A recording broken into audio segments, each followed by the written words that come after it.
Welcome, everyone, to the Vengeance Day watch party. My name is Chris Parrish. I am very happy to be hosted and be joined by Chris Best, the host of Saturday Night's Gaming, the host of the PlayStation Showcase, one half of the host of Turnbuckle Talk and the Raw and SmackDown Patrol, or Security Details. It's a mouthful. All right. But we are here for NXT Vengeance Day. This is the watch party. My name's Chris Parrish. Chris Best, how are you doing?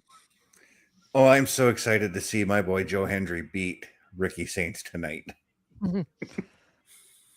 Now, most times I do say go Saints. This time, I'm only going to say who dat if the Saints win a championship because let's face it, I can't get upset if a Saint wins a championship. But, Yeah. I mean, it is Joe Hendry. And if you don't believe, then the problem is you. But as we are getting ready for Vengeance Day, the card is set. Everyone is making their way to the building right now, but let's run down the card. In our main event, we do have Joe Hendry defending his NXT championship against Ricky Saints. For the North American Championship on the women's side, Izzy Dane does defend her title against Tatum Paxley. Blake Monroe and Jada Parker face off in a street fight, while Lola Vice and Kalani Jordan face off in an NXT Underground match, as well as Dion Lennox takes on Tony D'Angelo. So, Best, I'm going to ask you flat out, who are your predictions in this? We already know you are going for Joe Hendry, but who do you have in the other four matches? Oh, the other four matches. Okay, so I think Tatum's gonna. I think Tatum's gonna finally dethrone Izzy Dame. I just her previous NXT. She had their NXT North American Championship once before, right? It was the NXT Championship, actually. Oh, that Tatum had it. I meant Tatum, yes. okay. Yeah, Tatum had the championship. Izzy Dane cost her the title. Yeah. JC Jane. And then Izzy Dane won the title off Thea Hale when she won it off Blake Monroe in what people thought was a fluke, but who knows? Yeah, and that's why I want to go for Tatum because like when she lost the NXT Women's Championship, I wasn't done with her being champion. I wanted to see more of her as a champion. The NXT Underground match, I got to give it to Lola Vice because she has the experience going into that match, and I really don't know how Kalani Jordan will be going into this match, and that's also a scary thought too, not knowing how she is going into those matches. Yeah, and then even though Lola Vice is more experienced in this match, it's not necessarily one that she is, say, an expert at, as she doesn't exactly go undefeated in these kinds of matches. But she definitely has familiarity with this match. So it's hard to bet against Lola Vice. But Kalani Jordan, ever since that heel turn, ever since she became a Knockouts champion, another step in her game has really shown. It's almost like she has found that gear, and maybe something that Sami Zayn is struggling with over on the main roster. Kalani Jordan is figuring it out now, knowing you got to be a little selfish at times. Yeah, Kalani Jordan has definitely developed that attitude, and that's why I say I don't know how she's going to be going into this underground match because she's a completely changed woman for sure. Yeah. As far as Tony D'Angelo and Dion Lennox, I always like Tony D'Angelo, but I can't help but think Dion Lennox is prime for something big. So I'm going to go with Dion Lennox based on the fact that his group might just help him out. We'll see. Looks like we're going to start with the street fight as Blake Monroe is about to make her entrance. We did see Dion Lennox get ready in the parking lot, which we all know is the safest spot in NXT. But yeah, Blake Monroe definitely come out now as we do get that street fight to open up as it should, as this is once again a female heavy show. Why? Because the females are the heart and soul of NXT. They are the blueprint of the promotion. And in fact, they're the workhorse of NXT, if you ask me, as that is the reason why there are 3 female matches here tonight. Um, I think Blake Monroe is gonna get this one done because I have a feeling Jada Parker might actually be set for a main roster appearance later this year. What are your thoughts? I'm actually going the same route too. I'm thinking Blake Monroe, and I'm solely looking at her NXT PLE record, which stands at 3-1 right now. Hmm. And the thing with Blake Monroe, when she was also wrestling as Mariah May, she can win these big matches. And as much as I like Jada Parker's attitude going into this match, and I like what happened between them on Tuesday, I think I think Jada's going to be taken by surprise by what Blake Monroe can do in these types of matches too. Very much, and I think Blake Monroe gets almost overlooked with, her beauty, but you can't take anything away. She is a former North American champion. She was very decorated in her time in AEW. But Jada Mm-hmm. Parker is still someone that you just can't push around. You can't take her lightly. She has that little fire inside that will take it. I almost think she's almost like a female version of Mike Santana over from TNA. She definitely is a spark plug, definitely is that firecracker, but somehow doesn't find the rhythm that she needs to become a champion in NXT. So it'll be very intriguing to see if this is the match that puts her over the top or if Blake Monroe takes that experience of being in high pressured matches and finds the way to win. As this match definitely starts very heavy right now. Both girls taking it to the outside very quickly. There are no rules in a street fight as long as you pin or make your opponent submit. Everything's legal. Anything is on the table. And speaking of tables, Jada Parker just attempted to pull one out from underneath the ring before eating the boot of Blake Monroe.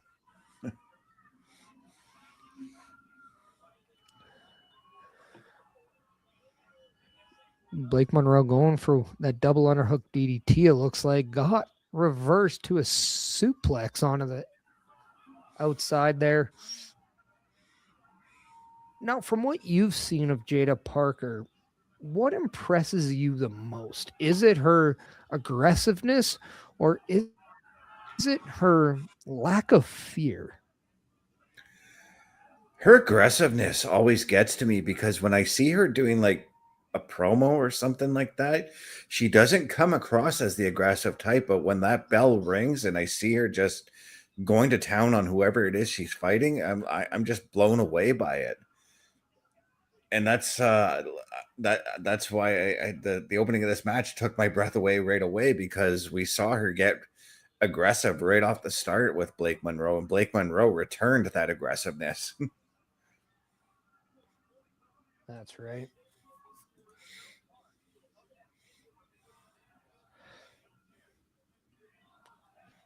Now, I will say the one thing about Jada Parker is she definitely talks the talk, and sometimes she talks based out of emotion and not always with the logic or the mind behind it.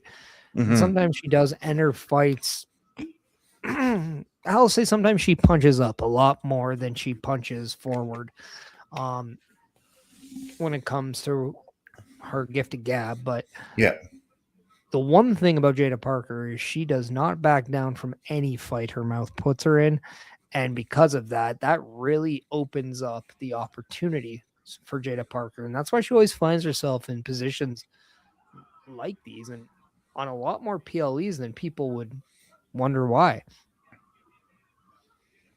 Yeah, she definitely has that never say die attitude that I like about her. And it surprises me, and correct me if I'm wrong, but she has yet to win an NXT championship, correct? Correct. There hasn't been a championship she's won. I do believe that she did start when there were TNA tag team titles. She never won those. She was never a North American nor an NXT champion. And I think because of that, she goes really in a lot of different ways because she doesn't seem to be in the title picture a lot. Yet Hmm. she's always in these feuds. And I think that's probably why the NXT audience loves her so much because the power of being in emotionally invested feuds will overtake title matches simply because of how much longer a feud will take over a match. And now imagine, because you hit the nail on the head with her and her emotionally charged feuds. Imagine that what it's going to be like the moment she finally wins her first championship. Yes. And I do think we're going to see Jada Parker become a champion in 2026. I really do. As right now, Blake Monroe and Jada Parker still on the outside. This match has not been in the ring for that much, although there have been some stints. We haven't seen a lot of this match in the ring, which really, really helps the street fight. And I'll say this what NXT is to WWE, I'm going to put it on the same pedestal of what TNA what is to the wrestling business. It is an alternative to the Raw and SmackDown product as well as your Dynamites. It is something completely different. Both companies are not necessarily given the chance to become bigger than what they were at the initial start. Then all of a sudden they hit a high patch and then they had a little bit of a lull. They're coming back up and they're both driven by its female division. So I do think NXT and TNA, ironically enough, with the partnership, are a lot alike. Yeah, you were definitely 100% correct on that one. I do want to let everybody know that this watch party is live on the Chris Parrish Facebook, YouTube, Twitch, and X account. So if you want to head down to any one of those, hit like, hit subscribe, hit a notification bell button, and even share those videos. It would go a long way and help us and help myself hit those numbers and hit those monetization numbers that I'm definitely striving for. Also, it would be just greatly appreciated if you can. Um, I do want to point out that it is working on Facebook. Did have a little bit of issues for some reason. StreamYard and Facebook have been butting heads a little bit. It's not fun, but it has been resolved. So if you're on my Facebook, it is going and is streaming live.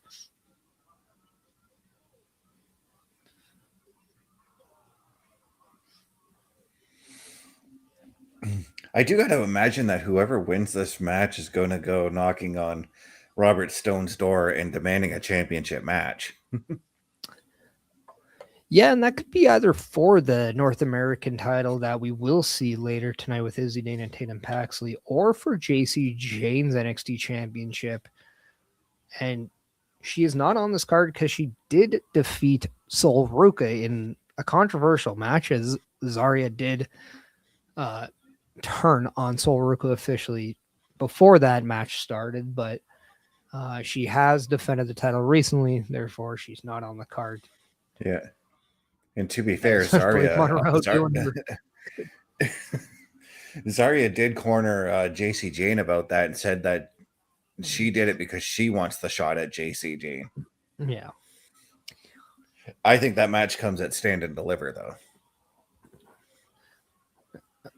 As we're getting a little bit of replay of Blake Monroe as she is looking like a natural in these kinds of matches. She's shown that mean streak.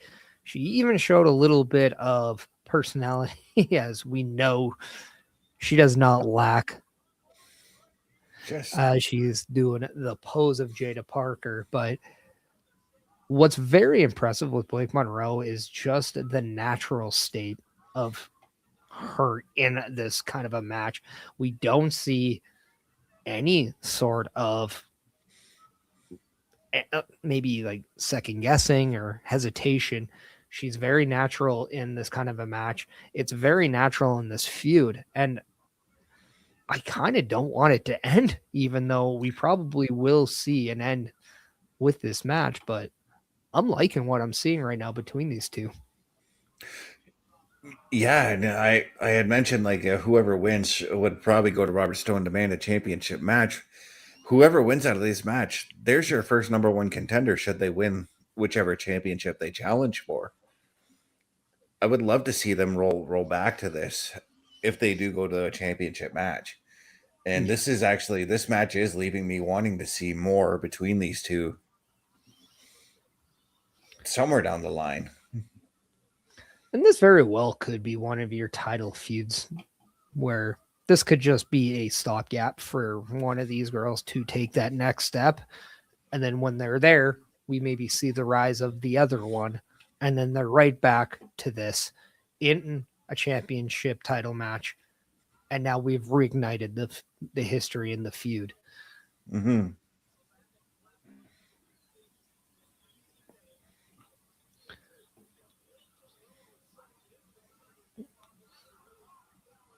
But I know Blake Monroe did have she caught kind of the eyes of the viral, as she said in an interview that she has no rush on leaving NXT anytime soon.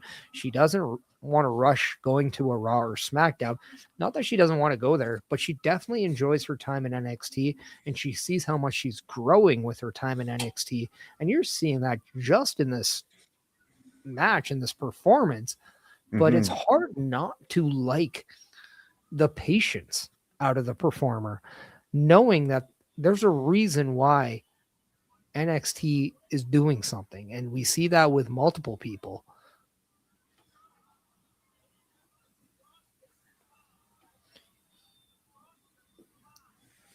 Right now, Jada Parker just hit Blake Monroe with a chair, setting her up on a table.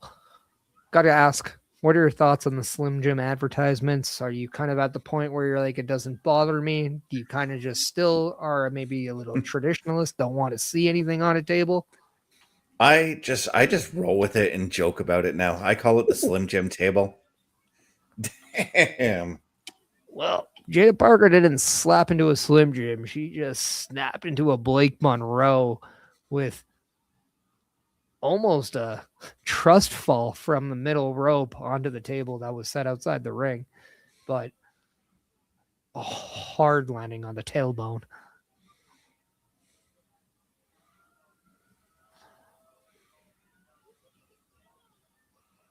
Ooh, ooh.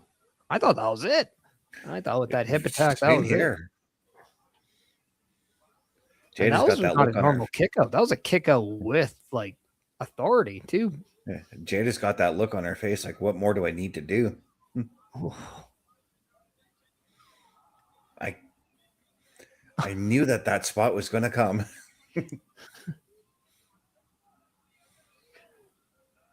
I mean, what an opening match that we have so far. And Blake Monroe definitely being tested to her limit. Jada Parker tested to hers. And this is just what you get out of these two performers in NXT. This is what you get out of the women here in NXT. So Mm-hmm. just great to watch. And this is proof as to like I believe it was Ric Flair who once said that the opening match is just as important as the main event. And this is proof right here. It is in the sense that it definitely kicks off the show with a great way. As now we're getting what looks like to be, we'll say, Diamonds, diamonds. I think. I can't see that being real, especially if you're just going to waste them with that. But diamonds laid across the ring, only a hurricane on a Oh, Blake Monroe, and then a DDT. And I that think finishes off Jada Parker after getting her with a hurricane off the top, followed by a nice spike DDT. Blake Monroe gets the win, gets the 1, 2, 3. I can't see this being over, but man, what a hell of a match, hell of an outing by both girls. And Blake Monroe definitely gets that win, gets back on track. And now we'll see if she's wanting to regain that North American championship, or maybe she wants to set her sights on the NXT championship.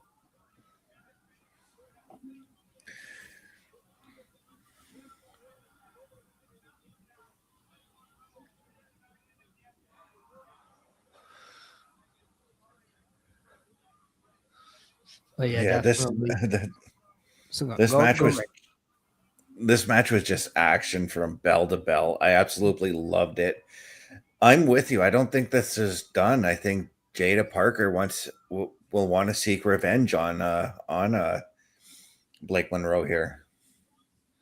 Yes, I can see that. And there's been a lot of emphasis after this match on Jada Parker looking dejected, looking upset, looking disappointed. So we'll definitely see what this does with the development of Jada Parker. But what we do know is Blake Monroe is your winner. But do want to let everybody know that Chris Parrish and the Chris Parrish podcast are affiliated with Turnbuckle Studios and the Turnbuckle Affiliation Program. So if you want to help support Chris Parrish or any of my channels, or even Turnbuckle and any of their channels and their affiliate programs, just like Chris Best, who I said at the beginning, the host of Saturday Night's Gaming, the host of PlayStation Showcase, co-host of Turnbuckle Talk, co-host of the Raw Patrol and SmackDown Security Detail. One breath, by the way. Very good, I might say. But if you want to help support, going to turnbucklestudios.org is a great way. You can do a multitude of things, whether it's check out the team and check out the host, where you can go and click on one of your hosts to find out all of their socials.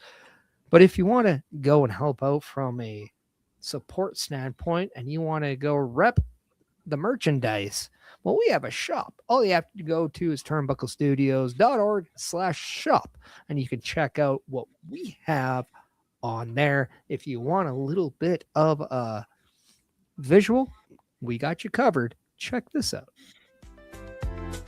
The Turnbuckle Studios store is open for you 24 hours a day, 7 days a week. Get the merch and represent the best from the shows you watch on a weekly basis. Multiple styles to choose from with over 10 products available.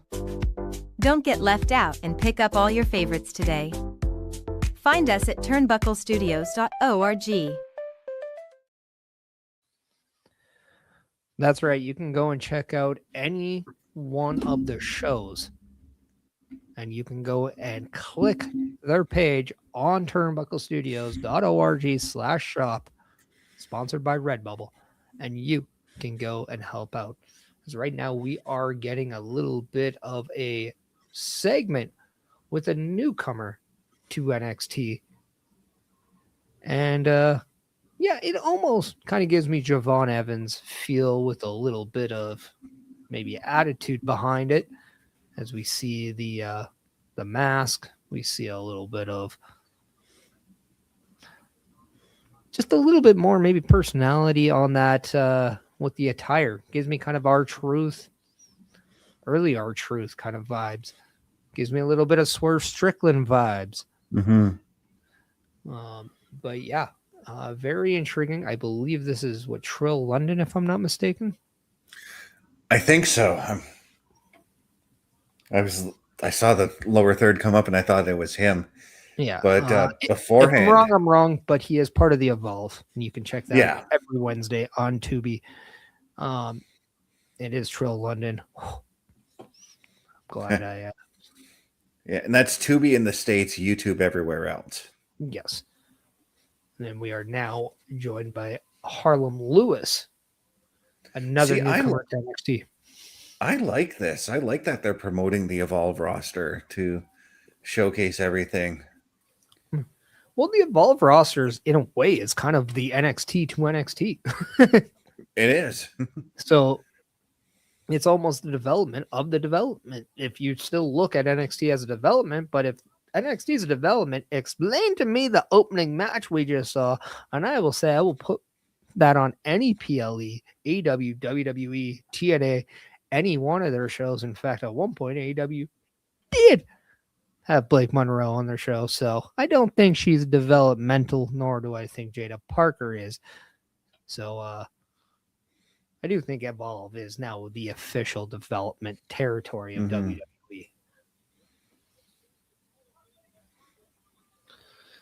You're getting a Hall of Fame advertisement, as the Hall of Fame does go at Friday, April 17th. It is not in the same arena as SmackDown. It is at the Park MGM in Las Vegas. It is across the street from SmackDown and where it's being held, from what I understand.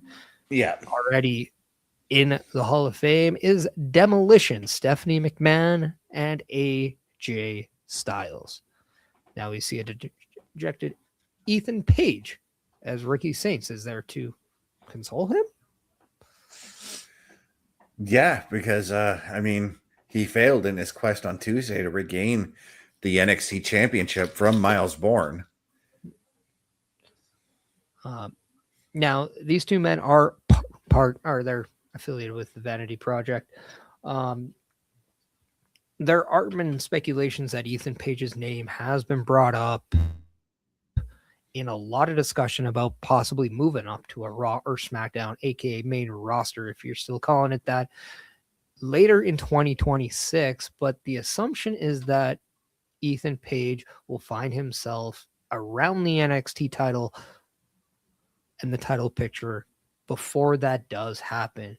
So my guess is that Ethan Page will get involved in tonight's main event in some way, shape, or form.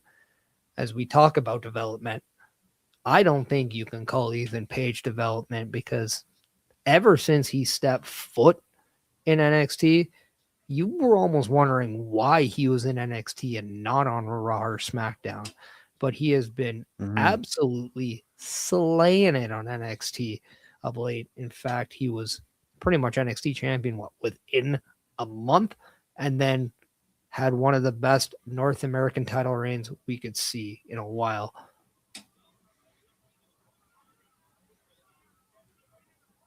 Oh, looks like we're going. They thought that was Tony, but that wasn't. But there's Tony now. Yeah, there was a yellow convertible coming down. Everyone in, Dion Lennox, as well as his crewmates, thought that was Tony D'Angelo. It was a decoy. And, Tony D'Angelo showed up with a crowbar in hand, as we're getting a good old-fashioned backlock brawl between Tony D'Angelo and Dion Lennox.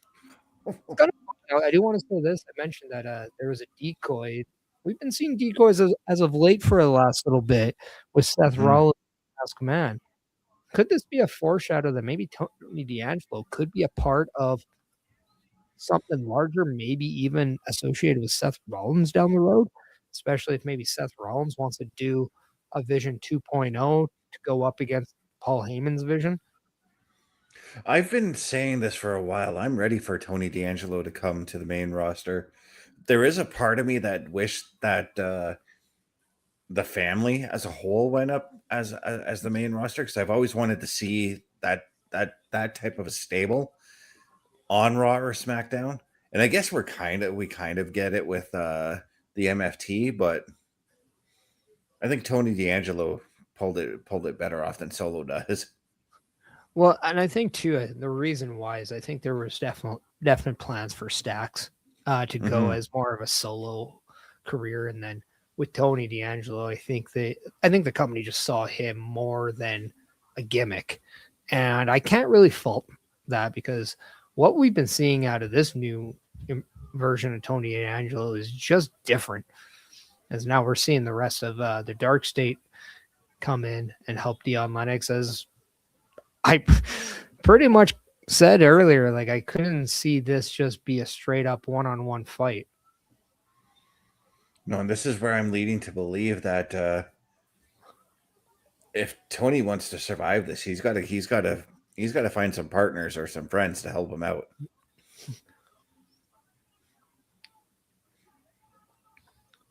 And with the amount of destruction they are doing in the back here, it makes me wonder if there's might be some renos that are going to happen at the, at the PC.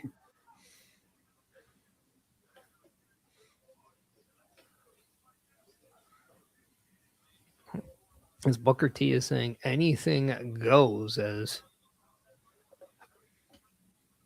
we are now seeing Tony D'Angelo and Dion Lennox fighting in the back. Has it gone to the parking lot to now into the backstage area?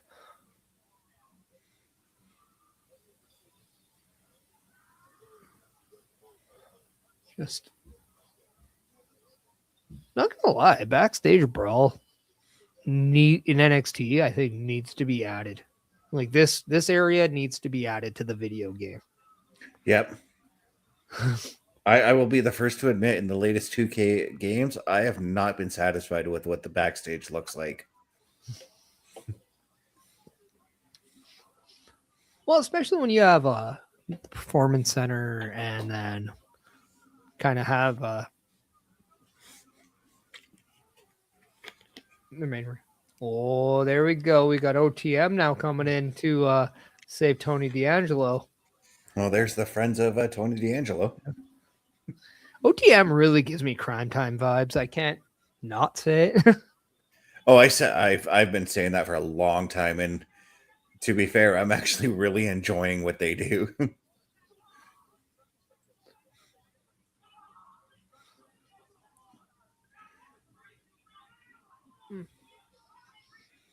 Right now, this is a violent side of Tony D'Angelo that I'm all for right now.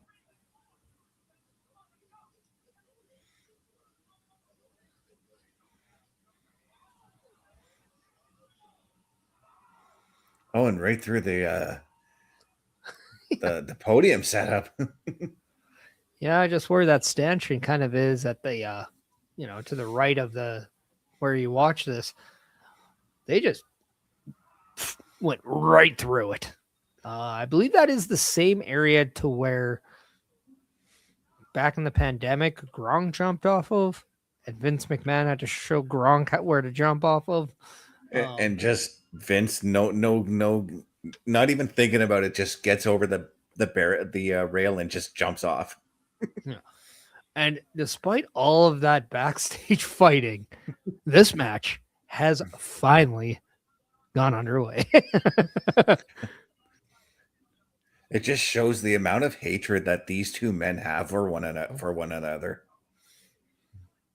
I mean, it also, I think, is a good showcase of just Tony D'Angelo by himself, of just like that lone wolf. It's almost what we wanted to see from Elias back in the day. Now we kind of see slights with that with Elijah and TNA, but still kind of haven't pulled that trigger. But when we're talking Jada Parker and her aggression, you got it right there with Tony D'Angelo too.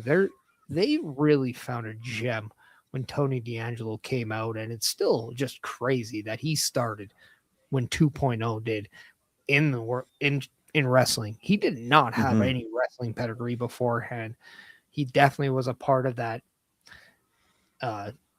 NIL program, and then coming in, and then Dion Lennox just looks like a natural with that spine buster. one of the prettiest spine busters in wrestling, if you ask me. I was gonna say that that definitely had Arn Anderson vibes all over it. You know what? I'm at a point where I'll do you one better. I'll still stay with the Anderson. I give it to Carl Anderson, as he is very underrated with how beautiful his spine buster was as well. Yeah, I will agree on that one too, actually. But yeah, that is a story of another day of ranking people with great spine busters. But Tony D'Angelo, definitely, I want to stay on the two men here, because both of these men I can see being a WrestleMania match down the road. And Dion Lennox, I think, is, when we say the word prodigy for Roxanne Perez, I can't help but not put Dion Lennox in that same conversation. He looks like he is just $1 million. He looks like what Jason Jordan should have been, if you ask me. he honestly also he's like a cross between Shelton and Jason Jordan. If I'm kind of going there, and Tony D'Angelo sporting that hair, all frizzled and everything, now getting Dion Lennox in a torture rack neck breaker, which was pretty good. Pretty good. Yeah, I gotta say, I think I've thought about this for the longest time with it when it comes to Dark Order. I think Dion Lennox could be that breakout star once that stable Dark State, sorry. Once Dark State splits, Dion Lennox could very well be that breakout star. 100%. I think I'll even go as far as I think he already is. I think they have dubbed him as the leader of Dark State, and I think that has a lot to do with it because he is that standout and breakout superstar of the group. And that's the beauty of the stables too, especially when you don't necessarily know who the guy's going to be, and you're like, well, let's just put them all together and let them figure it out. I mean, we saw that with the Shield. Dark State definitely gave a Shield tendencies. But Dion Lennox kind of just is that breakout guy right now, and it's going to be very interesting if anybody else from Dark State kind of does that, as we will see a second person do that as well, and maybe even at one point Dark State will replace Dion Lennox and kick him out because of how good he is coming in. That could overshadow the group, but I mean, we're talking about people calling up. I think Dion Lennox very well could be a Royal Rumble guy next year. I mean, if you're going to give it to the men's NXT guys, I think he would be a fantastic addition. I'd be okay with that. What okay, that was badass creative. Yeah. So anybody who knows like where the kind of the setup, the announce table is right in front of kind of a barricade. Dion Lennox just superplexed Tony D'Angelo off the barricade into the announce table with everything still up. And I believe, if I'm not mistaken, that it was the old way and the old setup for announce tables, not the new age one that we're used to on Raw and SmackDown. Yeah, that is one of the older tables. Did you see the way Tony D'Angelo's back hit the corner of that table though? Uh-huh. Oh my god. It really reminded me of when Shawn Michaels' back hit the casket with his match against The Undertaker at the Royal Rumble in 1996, I believe. 98. 98, yes. Yeah. 96, what I'm saying. He won the title in 96.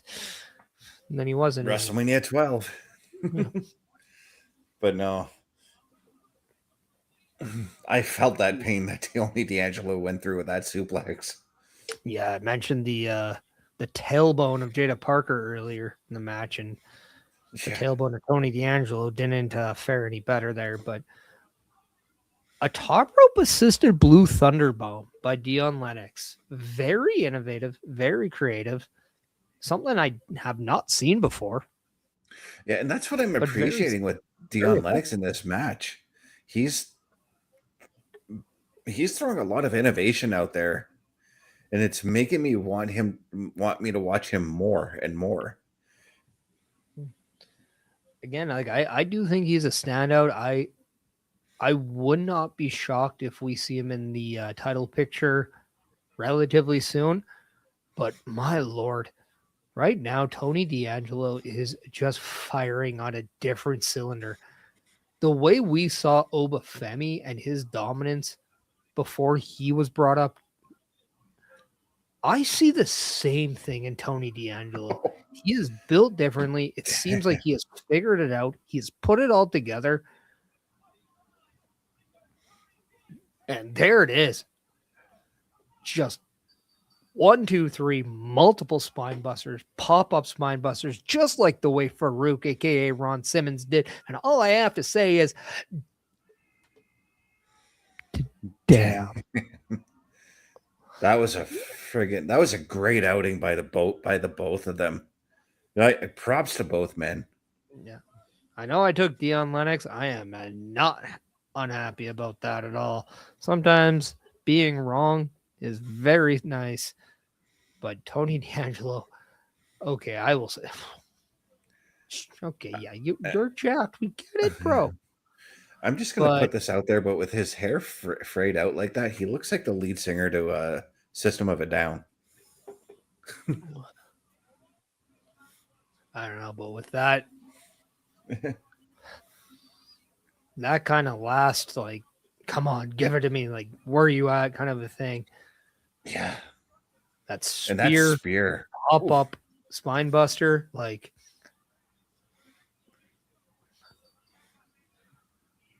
this guy has star quality written all over him, and like it's just crazy to think mm-hmm. the talent pool that WWE has. Now, I get it, and people will be like, Chris Parrish, are you a WWE shill? All you talk about is WWE on your show, and all you do is say how good they are. I'm not gonna lie. Yes, in a way, I am. I will be quite honest. I am a WWE shill. I've been a fan for them for the majority of my life. I'm not saying I don't hate it. I'm not saying I hate anybody else. I just don't watch anything else other than TNA. So forgive me for just being a fan of the product I watch. But Tony D'Angelo, Dion Lennox, wow, talent that I cannot wait to see what they become in just a few years because they are going to be main event stars.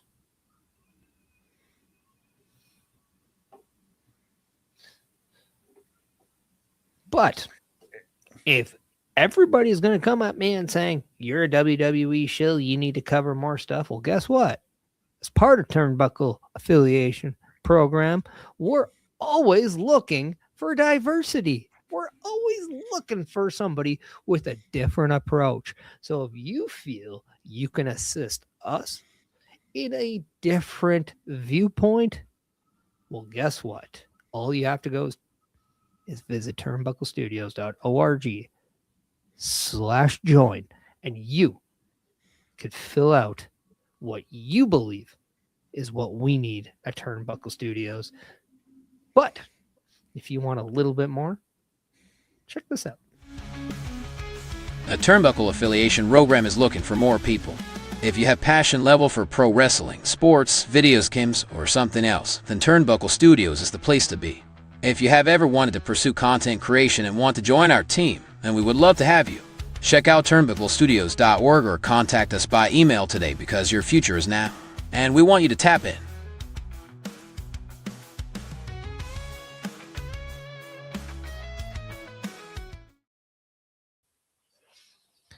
That's right. If you want to join Turnbuckle Studios and you want to join the Turnbuckle affiliation program and you feel there is something else, you are more than welcome to join.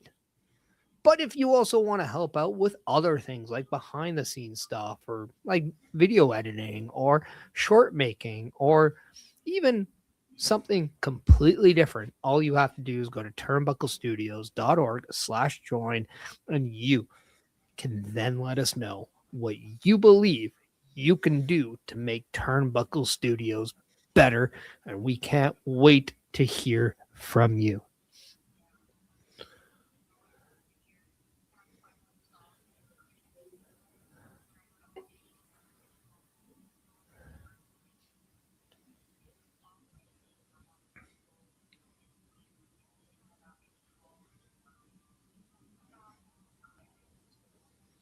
As we are getting a nice video tribute here from Tatum Paxley. And yeah, this is really well done. I like this. I mean, we talk about somebody that I'm going to put it out there. I think right now Tatum Paxley fits the wide six more than Alexa Bliss does. Oh, I would 100% want her with Nikki Cross if Tatum ever goes to the main roster. She's got that attitude. Alexa Bliss right now, I think she's far removed from it. Sure, she still does the Sister Abigail because that's more of a tribute to her friend, Bray Wyatt.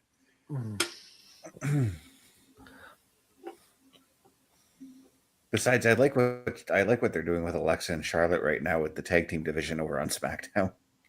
I really do too. I really also like what they're doing with the calling right now. In fact, I kind of wish they did more with the males than they are with Izzy Dane, but I do believe Izzy Dane is a star in the making as well. Like, Oh yeah. Again, like I don't want to seem like a kid in a candy store, but right now NXT has a lot of potential and a lot of amazing superstars. And you see Sean Spears on your screen right now as the leader of the calling. And one of the reasons why I think NXT is doing so well is you have somebody like him wanting to be a part of NXT, wanting to stay and help and make that process better and easier for everyone. And you see kind of just how that is happening. And then when you look at, you also have Shawn Michaels as the one in charge. AJ Styles is going to want to be a part of that down the road. You still have A-Train, good old Albert or Prince Albert, great name, Lord Tensai, their name as well. But we got him running it. You have Steve Carino back there. You still have some of the best minds. How can you not succeed when you're a part of NXT? You have everything there. It's just absolutely insane. If you work for WWE and then you get to go to NXT and just the people you get to work with. Yeah. It's crazy. As right now we're getting Lola Vice getting ready for her NXT Underground match.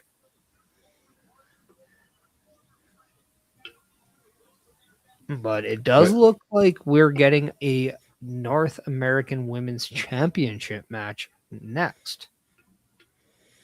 Yeah, and this is where I say I think Tatum Paxley takes the win here. As much as I would like that, because I do, the one thing I will say, the one thing that gave me or made me feel as a fan watching when Tatum Paxley won the championship, it gave me a different appreciation of the performer. I got to see a little bit more out of Tatum Paxley, as we're definitely seeing video of that from Halloween Havoc of last year. But it is absolutely crazy how much she has grown in just the last year. But when I look at Izzy Dane, her counterpoint, she is slowly doing the same thing too. And now we have seen it really hit a different stride. I now can't look at Izzy Dane and not think, wait, she is the North American champion? Why isn't she the NXT champion? Because damn, that girl kicks the crap out of you and can kick the crap out of you, as we've seen in that video package, to when she cost Tatum Paxley the championship. By God, I mean, I've heard of laying it in, but Yeah. what? How much money does she owe you, girl? I mean, I still don't like when she turned on Tatum Paxley and cost her the women's championship. I still say this all these months later, I would have had Tatum win the match and then Izzy Dame turn on her so that Izzy can take the title off of her. Yeah. But I mean, that was several months ago. We can move on.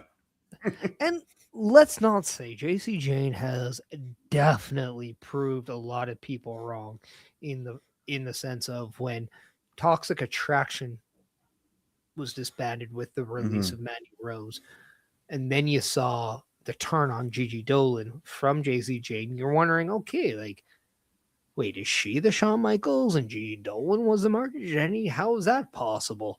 And then she has done everything in her power to show you why it is.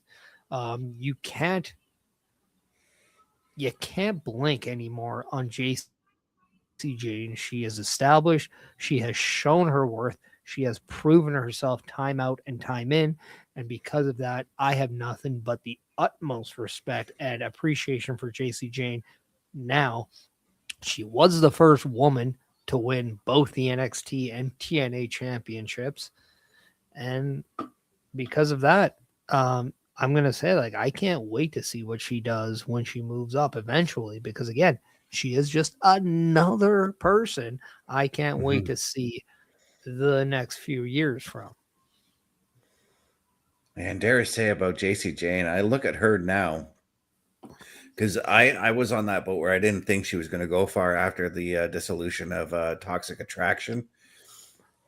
I thought, I'm so glad to say this, but I view her as the number one heel woman on NXT right now.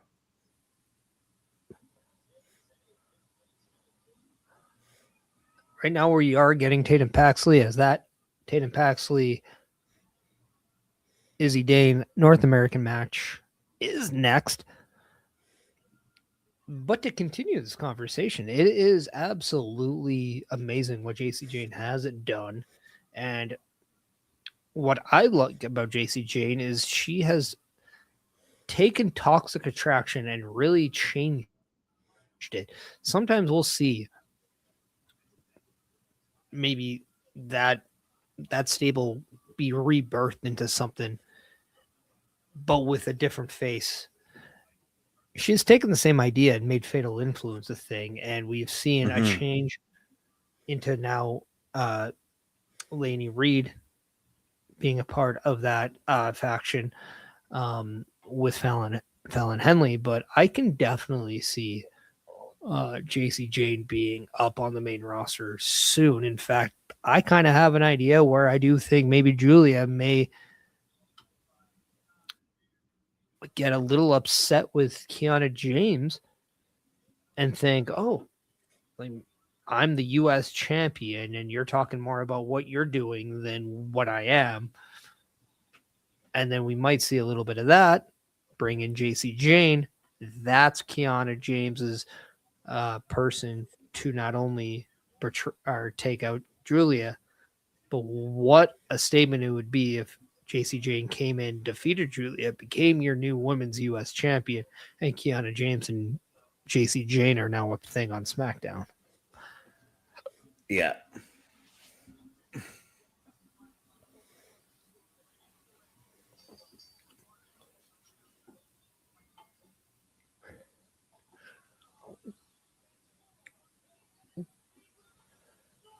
Now, I can't help but think this way. But if you were to give Tatum Paxley a male counterpart in the same way of Liv Morgan and Dominic Mysterio, what makes sense to you? Because I don't look the same way as Wyatt Six or things like that. What's weird to me is I look at the scheme of whether it's the main roster or WWE or NXT, that is, and I'm looking at people that maybe are looking like they're the odd person out. They don't belong. Like, if Mankind was around now, that would be 100% where I'd go. I would have to say the same thing, but I'm going to go with somebody else from WCW as well. And it's not necessarily one man, but I could see, like, if the Flock were still around, Tatum Paxley would fit in well with them. I mean, Tatum Paxley is basically the Daphne of our era. Let's be honest, and let's give Daphne her flowers, because God rest her soul, but Daphne was just amazing in every sense of the book. Oh yeah, I loved her work with Crowbar in WCW. So, and I believe Daphne and Raven also worked together in TNA under The Gathering. Yes, they did. CM Punk actually had his TNA appearances with. Mickey James too, as Alexis Labrie. Yep. So what's actually funny is I do see Liv Morgan a little bit in Tatum Paxley.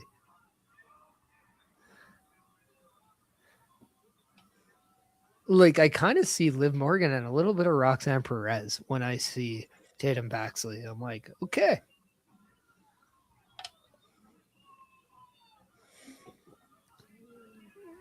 So if the Judgment Day were to become more female dominant, then it's possible that Tatum Paxley could join them. And that's where I'm going. If I'm going to go with a male counterpart for Tatum Paxley, J.D. McDonough. I could see it, actually. I really could. Huh.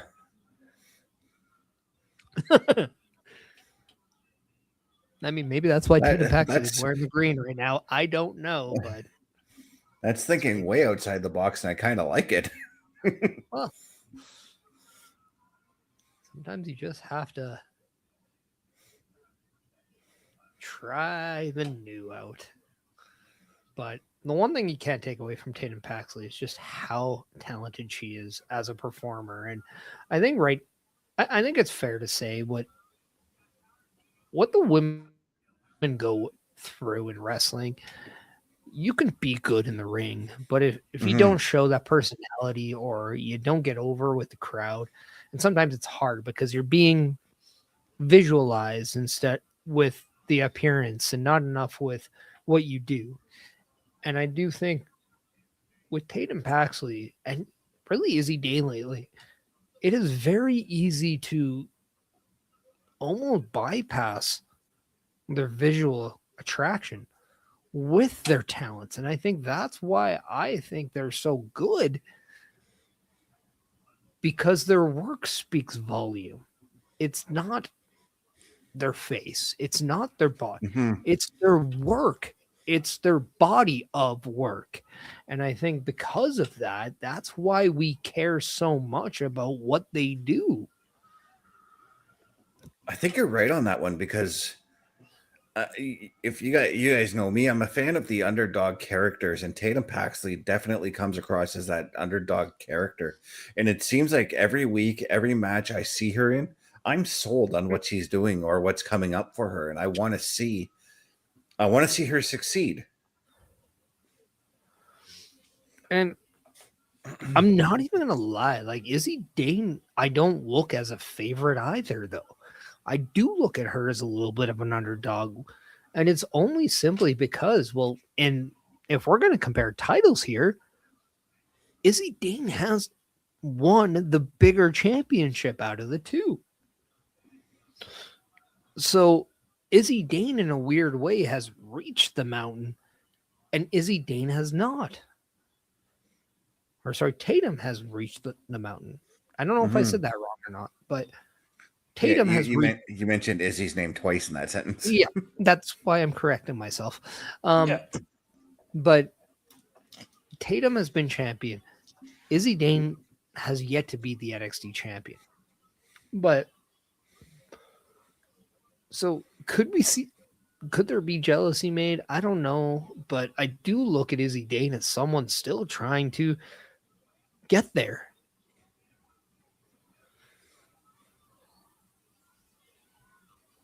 Like, as good as Izzy Dane is, there's just JC Jane there. So JC Jane is you talk about how JC Jane is the most hated woman in NXT. Izzy Dane is right up there, but she is number 2. And right now she holds the number 2 title to JC Jane's number 1.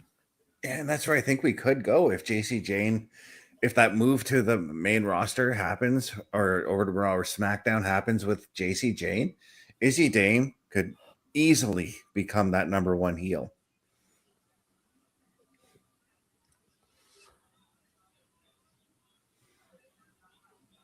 And by proxy, if you were to continue that feud after this match, Tatum Paxley could very well be the number 1 female baby face. And that's just right. And we might be being brought in with a little bit of a surprise, a little bit of a run in. Wouldn't be a Chris Berry watch party if there isn't a little bit of a run in.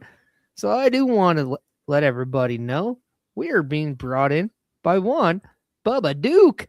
How are you doing, my friend? What's going on, everybody? I'm doing okay. Kiddo just went home. Camera's a little off because we were messing with it. That is okay. We are so far. NXT Vengeance Day has been effing amazing. I'm only doing that because I'm trying not to curse. But so far we have seen two amazing matches. Jada Parker and Blake Monroe opened the night off with an amazing street fight. Then we saw an amazing parking lot brawl that turned into just a very good you hit me, I hit you harder, you hit me harder, I hit you harder match with Tony D'Angelo and Dion Lennox. And then now we have this amazing North American title match with Izzy Dane and Tatum Paxley. Are you up to snuff with what's going on with Vengeance Day right now? I just started it, so thank you for the review really quick. Glad to hear we had some good opening matches. This is the only one I don't know who the title holder is because it's changed hands on me. Izzy Dane is the current NXT North American champion. She is going up against Tatum Paxley, who Izzy Dane has cost Tatum Paxley the NXT title when she defeated JC Jane at Halloween Havoc. And then, there's been this feud. Both girls used to be a part of the Calling. They brought Tatum Paxley in a little, and then Izzy Dane, booted her out when she lost the championship back to JC Jane. So this is definitely one of those matches that has a lot of build, a lot of storyline. You need to watch the program every week to really feel. But you can kind of see it in this match right now as both women are just kicking the piss out of each other. And let's face it. Yeah, there's no respect lost in this right here. Yeah, and Bubba, let's just say those first two matches, they weren't matches, they were fights. Yeah. I mean, street fight. Yeah. Backlot brawl going into a match that we got 10, 12 minutes of fighting before the match actually started. We all knew what we were getting. Oh yeah. I'm gonna say this. The name of this PLE, as you call them, I know I'm still old school and calling pay-per-views, kind of gives you what it's gonna be like. It's gonna be all out havoc and just as it says, vengeance. Now I thought Tatum had her. Now, Bubba, I know you are the host of Brace for Impact. You can catch that mostly Thursdays at 8 p.m. Eastern time. Between 8 and 9. Yeah, go ahead. Nonetheless, earlier I compared NXT to TNA in the sense that both companies are currently driven by the female rosters, but at its origin, they weren't destined for greatness. And then they got white hot because the fans wanted to see it succeed. And then they both had a little bit of a lull when we saw TNA become Impact and with NXT becoming 2.0. And then all of a sudden, both companies fought back up and became really respected in both brands or just in the world of pro wrestling. And because of that, they have this, for the sake of a better word, underground appreciation by the wrestling fan. It's only ironic that they have a working relationship right now, but how or if do you agree with my comparison to NXT and TNA? 100%. They both went through almost at the exact same times. Where they were on top of the world, and then just all of a sudden, like the carpet got pulled out from underneath them and they just dropped in the ratings. But I'm going to agree with you, or enhance what you were saying about the women's division. Really, is what I would attribute to these two companies bringing their standards back up to. Now we're back to TNA Impact Wrestling instead of Impact Wrestling, and now we're back to just NXT. I think if it wasn't for the women's divisions, we wouldn't be where we are at right now. And I'm going to take the full brunt of any comment we get from that. That's on me. And I feel that way, that if it wasn't for the women, we wouldn't be where we are. Like you had mentioned, the working agreement that they have between the two companies, smartest thing they could have ever done. Because now we have wow. Whoa. What a move. I have to cut you off, but another beautiful 450 splash. Whoa. Not enough. Wow. But here's the thing. If she would have landed that. All out right now. She was a little off on that. I think if she would have landed that perfectly, she would have had it. Yep. No, and cut me off, please, because this action is incredible right now. I love that they have a working relationship because I do see titles going back and forth, which is very beneficial not only for both companies. It gets more exposure for both companies. Not only that, but we saw it firsthand when Trick Williams was the TNA champion. Look how white hot he is right now. And he has taken the main roster by storm. And you can't help but think that TNA title run had a lot to do with it. As we just saw Izzy Dane hit a beautiful, but not enough. We talked earlier about these two, and Best mentioned that Tatum Paxley is like the unsung hero, kind of the like an underdog kind of thing. I kind of rebutted with, I think Izzy Dane is just about an underdog as well, especially when you look at the fact that Izzy Dane is a North American champion. Tatum Paxley is a former NXT champion. Tatum has reached that mountaintop. Izzy Dane is still crawling out there. Both women are doing some of the best work they've ever done. And it's just fantastic to see them do this together. I'm sorry. I don't mean to jump over top of your. That was incredible. I love the fact that you said jump over top, and that's exactly what Tatum Paxley just did. She wow. Not only ran the ropes, but did a somersault flip power pop onto Izzy Dane, onto the outside. And if you look over at Sean Spears, he looks legitimately concerned. Just two girls taking the situation and saying, we are going to make it. And now we're seeing the face-to-face with Sean Spears and Tatum Paxley. And Tatum Paxley kick him right in his perfect tens. So, but that was enough of a distraction for a beautiful. Oh my goodness. Dude, we have had the last, 3 to 4 pinfalls go this close to the mat to get through, almost 3. And you know what the best part is? If you listen to this crowd, every single one of them are absolutely going bananas. They're going nuts. They're going every single emotion that you know, because this match has been absolutely amazing. Oh, there she goes. She just nailed Spears. He didn't even move. Oh, he didn't know. Oh, he did that time. Oh, down he goes. Oh my goodness. What was that? That was fantastic. It was a code breaker. But how did she? It's Tatum Paxley. She's just something else.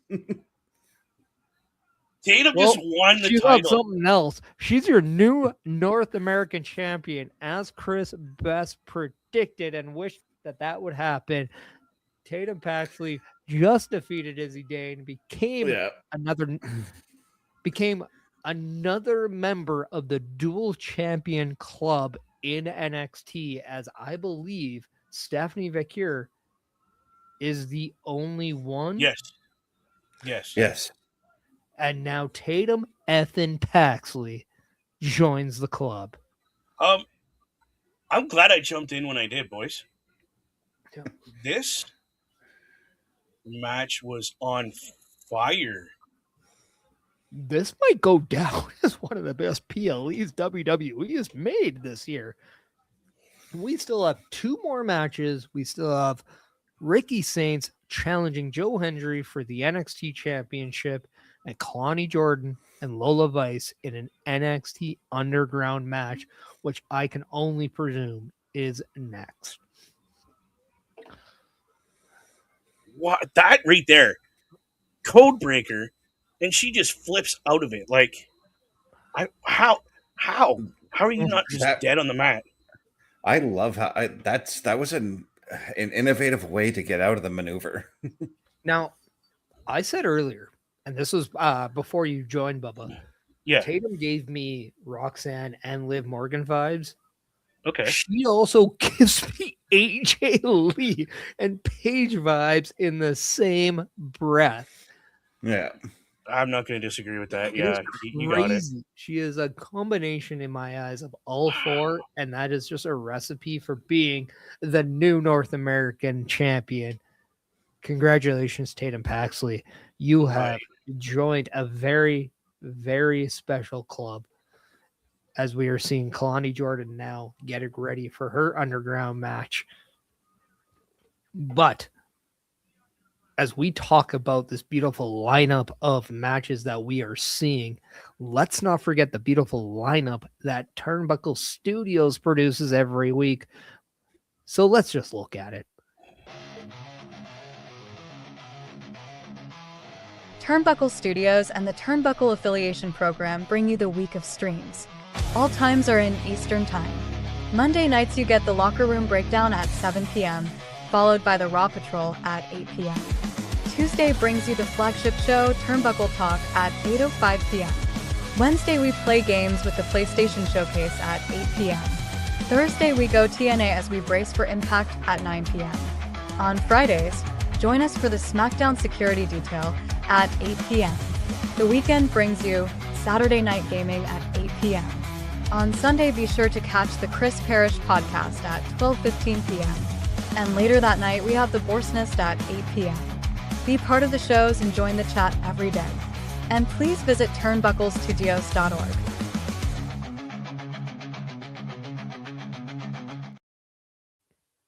That's right, everybody. Turnbuckle Studios. If you go to turnbucklestudios.org, you see every show. Why? Because we make it a big deal to put the latest episodic show up there live for you when you just go and check out the shows. That is how informative and how accessible turnbucklestudios.org really is. So please go check that out, because if you want to go and help support everything, you can. And because of that, you can go check out everything. But let's not forget, the one show that is excluded from that is the PLE Patrol, and that's only because it's not weekly.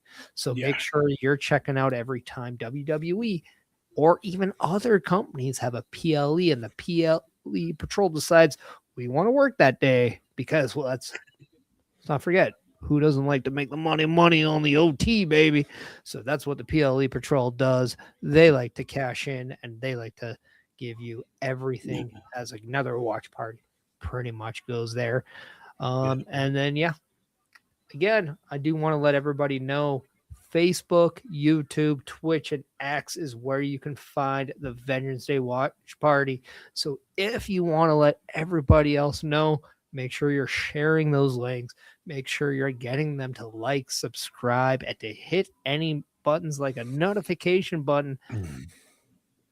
As right now, we got Robert Stone in the ring, the new interim general manager to NXT, bringing out your NXT Women's Champion, JC Jane, the leader of Fatal Influence. So somebody please talk, because I'm out of breath. No, I was just waiting for you to finish. I actually have a question. I know it's old news, but why did our NXT general manager step away? Her contract ran out. And she just Yeah, didn't want to do it anymore. Yeah, Yeah, there was a she lot to do with the internet that caused her to want to leave. There's probably other things outside of wrestling that who we know as Ava Rain or just Ava wanted to do as well. And yeah, I mean, Okay, so there was multiple reasons she was just over it, and yeah, for right yeah, now, it's and best best that we if you just. have anything to add on, please do. No, I was I just just. Yeah, go ahead, Mr. Best. Sorry. I was just gonna say that I know that she's got a few side projects that she wants to explore as well. So Okay, so again, like I was told, it was a Mhm. matter of at this point in time, it's just best that we split ways and do our own things, and who knows, in the future, we Well, could come back together and do something. yeah, I mean, her dad kind of does own a big part in the company. Well, yeah, It has yeah, a big no, stake, but also one of the unfortunate things, and I just want to let everybody know that this is not right to do to anybody. Ava did come out, and let's just say, good for you, Ava, and I'm very happy for you. She did come out as gay, and because of Oh, that, she did get a lot of online hate from oh, the come on, wrestling Mhm. people. community about it. And I just say, anybody who says that, I hope to God you do not subscribe to my channel because you're not welcome in this community. Because if you're going to be anti Semitic, you can find a new place. Because Ava Rain, you are absolutely strong and brave for doing that because it's not easy. It's not I didn't easy know. being who you are and being proud of that as you should be. Yeah. So good for you for standing up for yourself as now JC Jane has the Yes. microphone. Now, is that the tag titles that they have, or is that the heavyweight title she has? No, she's go ahead, Bess. yeah, she's the NXT Women's Champion. Fallon Henley off to her left, her right there is the Speed Champion. Yeah. Oh, that's a. Oh, I've never Both seen the speed title. both speed titles are now NXT occupied. So the Because they Mhm. did away titles with for- speed, did yeah, they the not? speed titles now belong to NXT. Yeah, Okay. yeah, So it they gives don't. them more Yeah, things they to don't. fight over. Yeah, they don't do Speed over on Twitter anymore. Okay, so they just kind of phased it out like they did with the Yeah. 24/7 title, and okay, I'm not upset about it because I've never seen a speed title, so that actually looks pretty cool.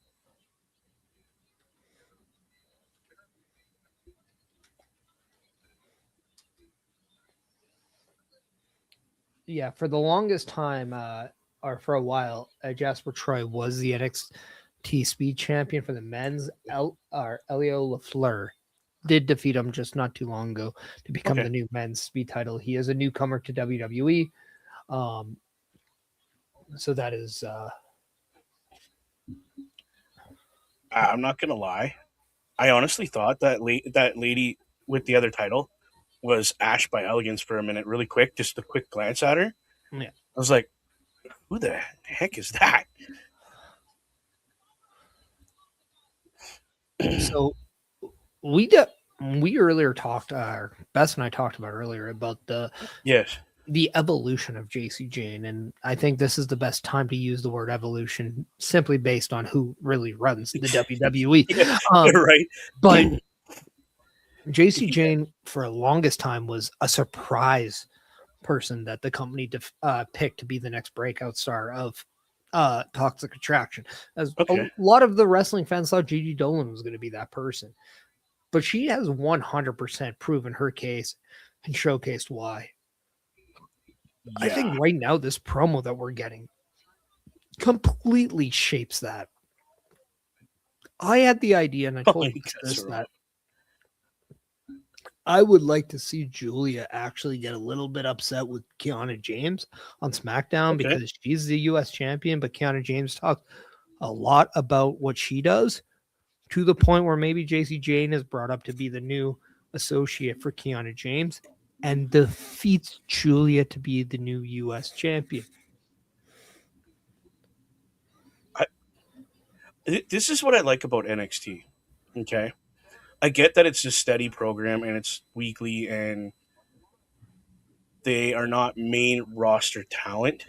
I get that.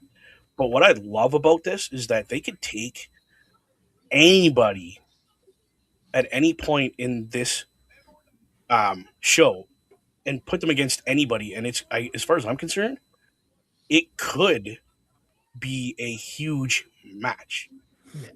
like we just seen. I'm just saying, I'm loving the fact that Zarya interrupted this, and Yeah. she's wearing a shirt that says Souls X. That is fantastic. Right.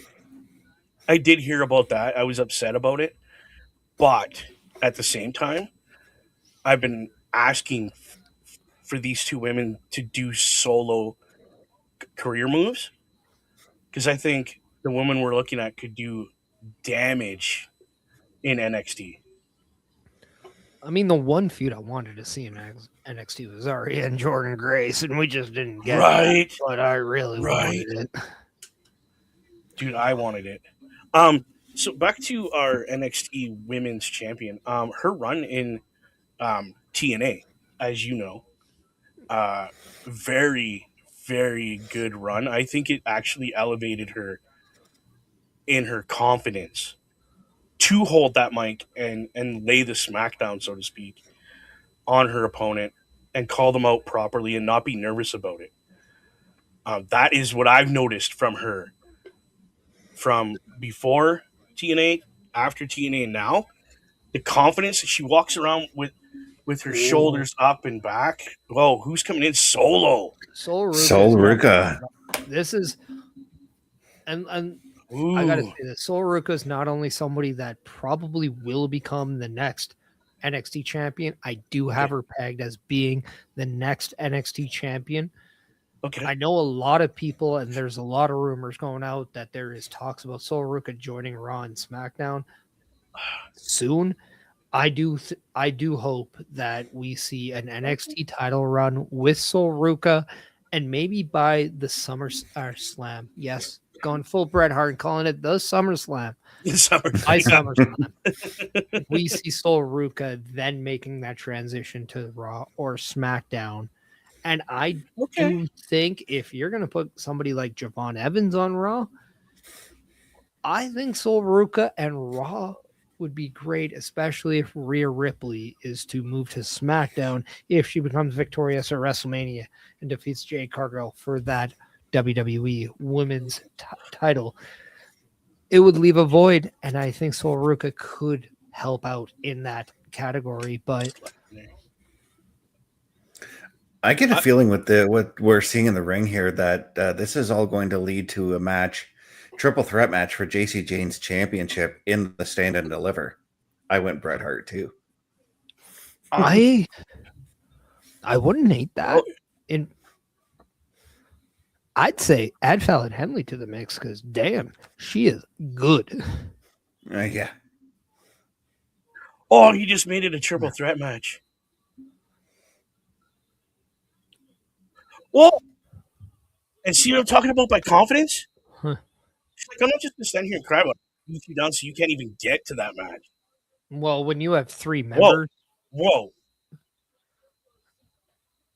And I also love how the fact that we're getting Zarya kind of helping out Sol Ruka in this with a 3-1 beatdown. But that's not the case. Zarya just wants to do it on her own. Yeah. What? And that's her. As we get an Snatcher. attempt from a Soul Snatcher onto both Fallon Henley and Laney Reed pulled Jason Jane out of the way, and we saw Zarya get hit with that Soul Snatcher. I forgot she does that, dude. It gets me every time I see her do it because I'm like, how can you? Science tells me that's impossible. Mm-hmm. You know what I'm saying? Like, you should not be able to do that. Oh, what's this interview? What I love about it is that, it's a flashy maneuver, but just like Randy Orton, she hits it out of nowhere. Well, I mean, to a degree. When you do see her go up to a rope or anything, I think you should know at that point something's coming. Get out But of Dodge. the one thing I will give Solruka is she hits it when her opponents are a little bit befuddled or a little bit hurt and a little bit unaware. And I think that is the brilliance of the move and the brilliance of Yeah. the timing of the move. Right now, we're seeing Kalani Jordan kind of talk her piece, Okay. as she is not only the first ever North American women's champion, she's also a former TNA Knockouts champion, Yes, she as is. she won it in Edmonton, where I Yes, she saw did. it live, where it was Right there. They actually very are showing it surprising. right now. There you Yeah. go.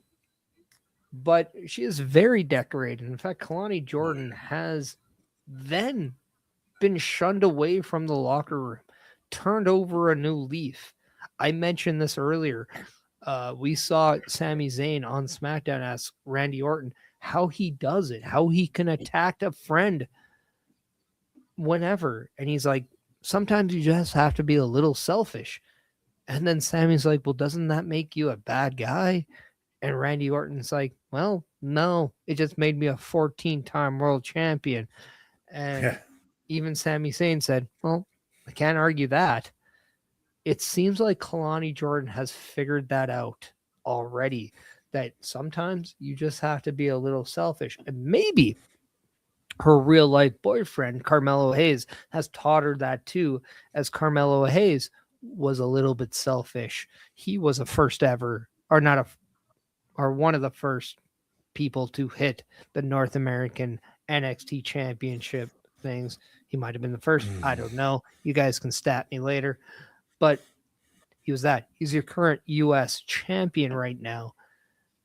And because of that, there is a pedigree in that relationship. And because of that, Kalani Jordan is doing some of the best work she's ever done. But Yep. she just happened to face someone who's doing some of the best work she's ever done. That's Lola Vice, as they now bestow into an underground match. Yeah. Well, you see who her trainer was right there, who her Yeah. mentor is. When Go Shayna ahead. Baszler. Shayna Baszler. I mean, she's no joke herself, Huh. as far as the training methods she has, the respect she has for the ring, and what wrestling means to her. So you got this woman that's been in it for a while, not only in the UFC as an actual fighter, but comes over to WWE and absolutely rocked WWE, gained a lot of fans and respect, and now you're getting taught from her. That's like having Muhammad Ali in your corner. Like, you're guaranteed to pick something up, and if you don't, and don't keep climbing that ladder, I'm sorry, but you don't deserve to be where you are. Then I mean, you said Muhammad Ali. How about Mike Tyson? well, that Right? too, right? Like, Sometimes when you get taught everything, especially from Mike Tyson, as a student, you'll take a bite out of the ear yeah, that taught you or that feeds you. like, that was a good one. Yeah, but yeah, no, that's best the you're point. about to say something. The floor is yours.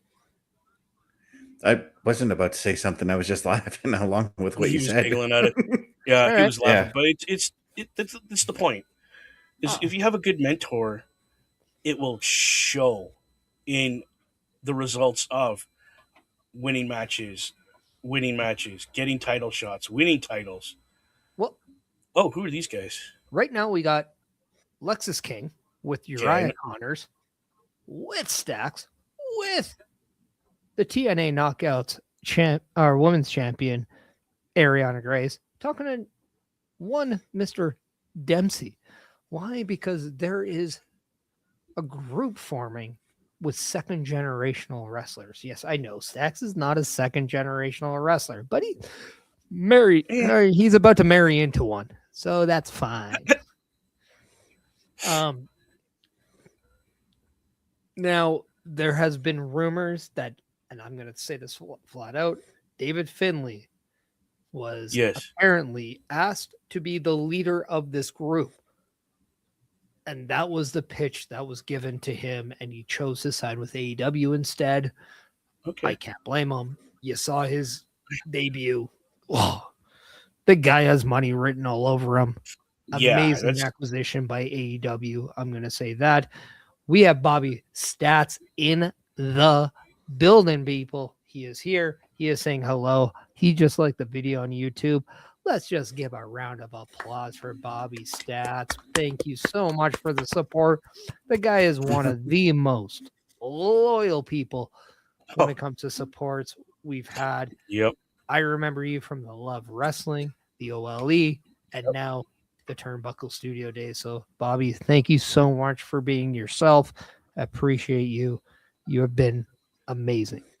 And if you can, go on X and vote every single time he is defending his Intercontinental Championship and vote so he can become a world champion because Bobby Stats deserves it. That's why we nicknamed him Bobby Stats because Yeah. the guy knows what he's talking about. He has every quality of WWE champion. So make sure you're voting for him on X, all right? And if you don't, I do have a pen. And I'm gonna go full Jericho, and you just made the list. You stupid idiot. You know what is really funny? I actually reactivated my X account just to vote.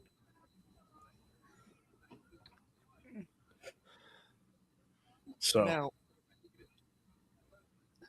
we have 2 matches left. We have the Underground match and the World Championship. It's a World Championship. It's been defended there. It's just called the NXT Championship, but it's really a World Championship. I'm just saying that so I don't look like an idiot and I don't look like I misspoke, but that's what I'm doing right now. But yeah, we have 2 matches left, everyone. So let's get your predictions in. If you're in the chat, let us know. Lola Vice is 1-on-1 with Kalani Jordan in an Underground match. We got Joe Hendry against Ricky Sainz for the NXT Championship match. Let us know in the comments who you have and what you would like to happen. Bobby, you didn't even let him finish the sentence, and he's Lola Vice. I'm going with Bobby Stats, man. I'm thinking she's going to pull it out. What do you do? Yeah, I made my prediction earlier. I went with Lola Vice too, and I based that off of her experience in the NXT Underground matches because she's had a few of them, whereas Kalani Jordan hasn't really had one. I'm going to go against the grain. I'm going to go with Kalani Jordan. Just because it's your first doesn't mean you're the worst. It just means you're new. So I'm going to go with Kalani Jordan. She has absolutely shown everyone why she's different. Nobody thought she was going to win the ladder match to become the first ever inaugural North American Women's Champion, but she did. Nobody gave her the credit to become TNA Knockouts Champion, but she did. All she's doing is doing things when you don't think she can do it. Right now, nobody thinks she can do it, so I'm going to go Kalani Jordan. Wow, I can't argue that fact. We can't because she has time and time again proven.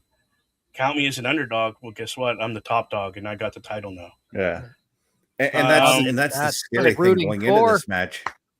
Joe Hendry.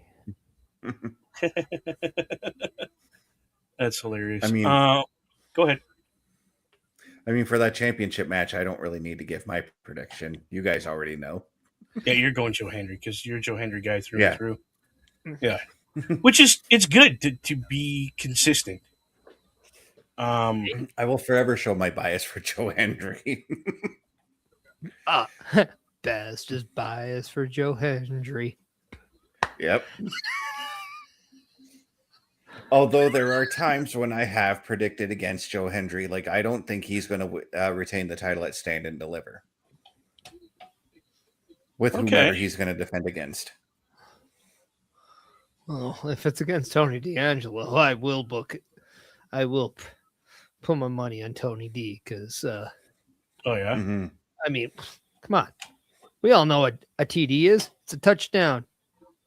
That's money. TD is money. Oh, that's a laser on the mat. That's cool. It's a laser on the And lettering for the ring. Yeah. That's what I and mean. Yeah.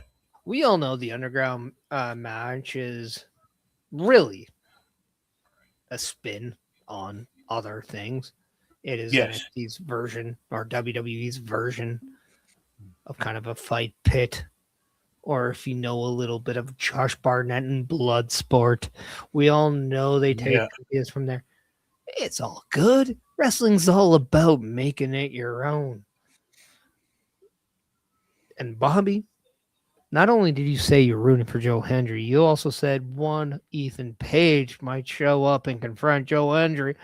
This is why I like you, man. You and I, Just we're thinking outside lasered the in, box. man. Said the same thing earlier. What I do like about Kalani Jordan, she was wearing a shirt earlier in that promo package that says "really her." I just want her to say "I am her," whereas Carmelo Hayes is saying "I am him." I mean, they're Yeah. just if you ever want to do mixed match challenge again, Carmelo Hayes, Kalani Jordan have to be that, and Oh, their tag God. name Yeah. have to be him/her.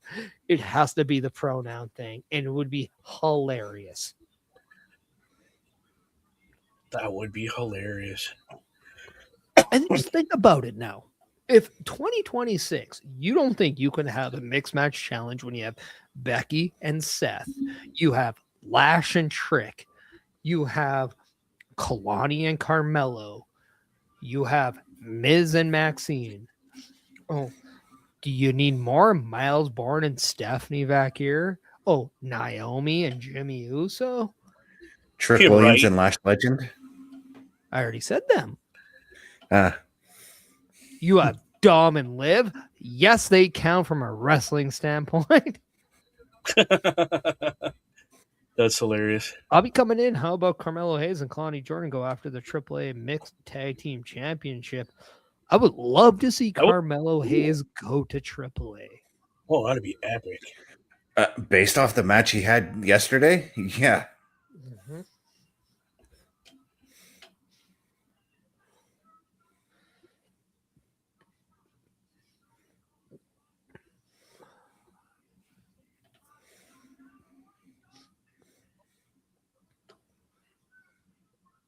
I am going to say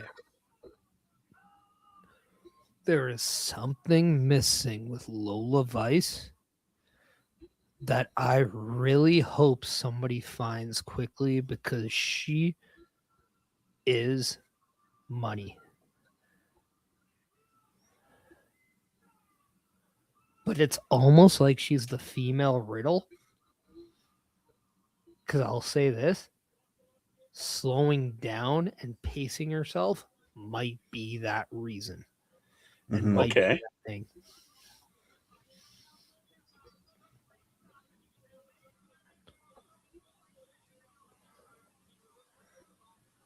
Wow. Went straight for the takedown. Yeah, I have not And watched the one of hammer these. So fist. Think of this. Think of watching this as like you're watching a UFC fight, essentially. In a weird way, yeah. I kind of look at this as more. It's weird because I wanted to say Pride, but because I can't, because Pride was in a four-sided ring. yeah, It's not Pride because there are no ropes. What Whereas about that, the UFC is in an octagon, it is a completely different ball game, and even the UFC is a completely different way of MMA because of Mhm. the structure of that octagon.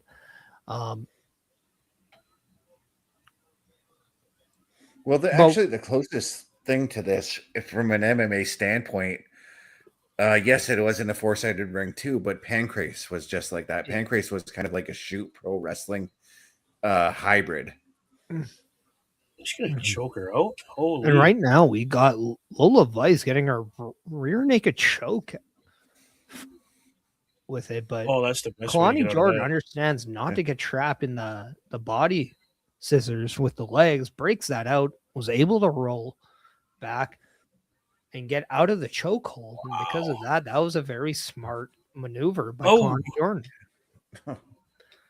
I like it. I get to kind of Two to show the off rear. what I do know about MMA. Right? I'm just in awe of this being an actual, like, I know GCW's done stuff like this and other companies. I've just never thought of WWE doing something like this. So it's refreshing. WWE has been Refreshing. doing this for a hot while.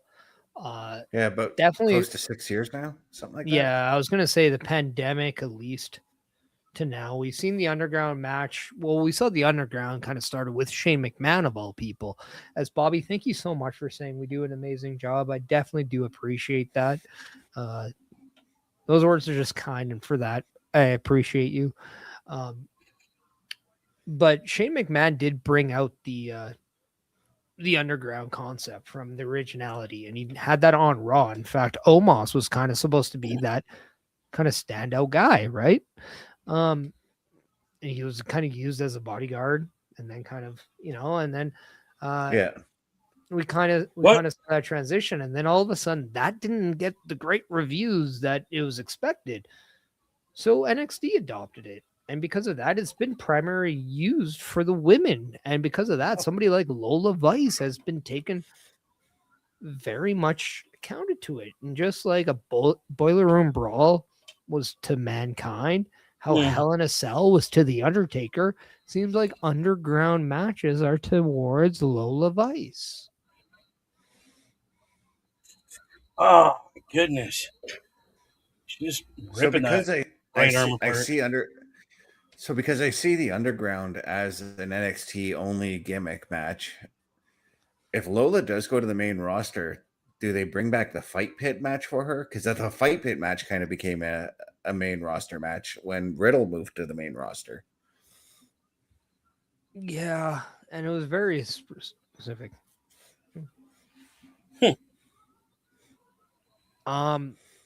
Maybe. I do think that we are a little bit away from Lola Vice getting to the main roster, though. Mm-hmm. What I love about her is she is going to AAA. She's doing the dates there. All she's doing is getting the experience. She is going to be a main event person. Oh yeah. And to be fair, the stuff Right now, that I her do and think Mr. Lonnie Iguana, Jordan. I was gonna say the stuff that her and Mr. Iguana are doing in AAA as the mixed tag team champions is nothing short of extraordinary. It really is. And who would have thought that dynamic would have fit? Yeah. If I was to bring Lola Vice up, the one thing I would do is I would give her maybe a bodyguard or somebody back there. And we know recently Shayna Baszler, who's admitted on the Chris Van Vliet podcast, she's done occasional work in NXT. Now, I'm on the belief that she has now signed again with WWE to be a coach with NXT and to be a part of that NXT. I would love to see Shayna Baszler reunite with Lola Vice and be that bodyguard / kind of background with Lola Vice. And if you can find somebody else, I would love it. If Lola Vice does come to the main roster, I want her to have I need her to have a match with me. Mm-hmm. You start shaking that and wake it up. Okay, I'm going to take your idea and I'm going to expand on it as you did earlier. What if in the feud with Natty and Maxine, Natty says, you will only get another match with me if you can beat this person. And that person is Lola Vice. And we see Lola Vice be used in a way on Raw to face off Maxine in a way to help that. And then see if Lola Vice is ready or not. And see, I like that partnering because Natty and Lola Vice do have past with one another. It was Natty who helped Lola Vice in, I believe, her first underground match to get trained.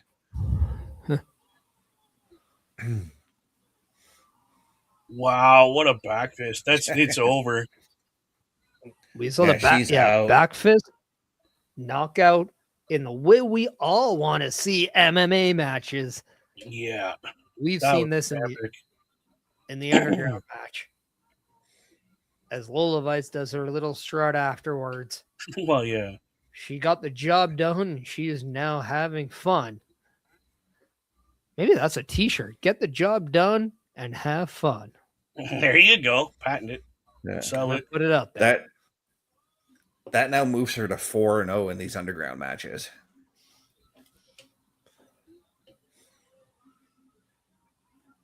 Wow. But we did have someone in the crowd with a AAA title. Beak at No, her. that was handed to him by Lola Vice. Oh, okay. Yeah, that's somebody who is close to Lola. Okay. He's an That old might be her MMA father. fighter. I'm going to say that might be her father. I have not been listening to the show. I've just been watching it. So,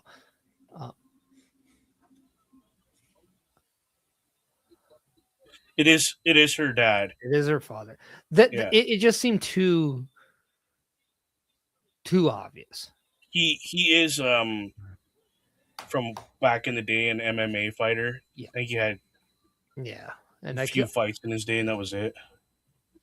So no, Lola Vice defeating Kalani Jordan in that match. So good for Lola Vice. I will actually say this. I do think Kalani Jordan I think she's at a point right now where a loss really doesn't affect her. A lot of people might not think of Kalani Jordan in a way, but I don't think a loss affects her in that way. I think a win for Lola Vice does help her out more. And because of that, I think that was the right move. And again, it might have been a different version of a wrestling match, but that underground match really helped you get a different emotional investment in what was going on. We saw 3 banger matches or / fights, however you want to put them out. He got that little sprinkle of something different before you get something with Joe Hendry and Ricky Saints. And I think that was just a fantastic position and fantastic approach to not only booking the show, but a fantastic performance by both women.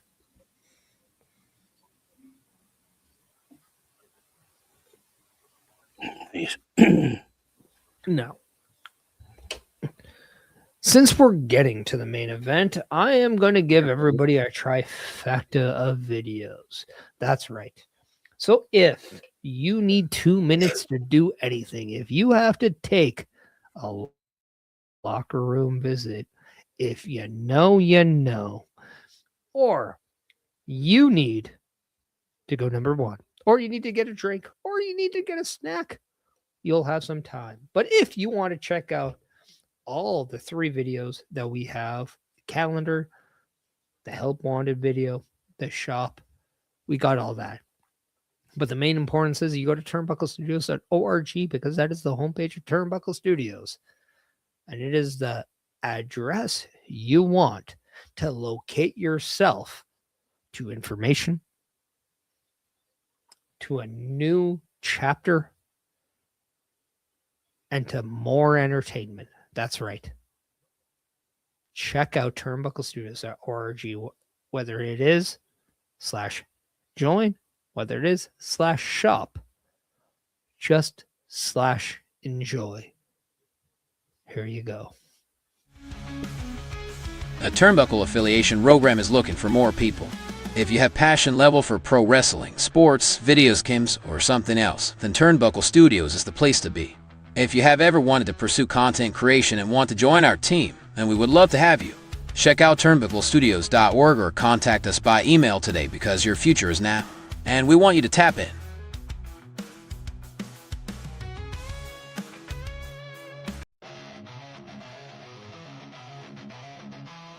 Turnbuckle Studios and the Turnbuckle Affiliation Program bring you the week of streams. All times are in Eastern Time.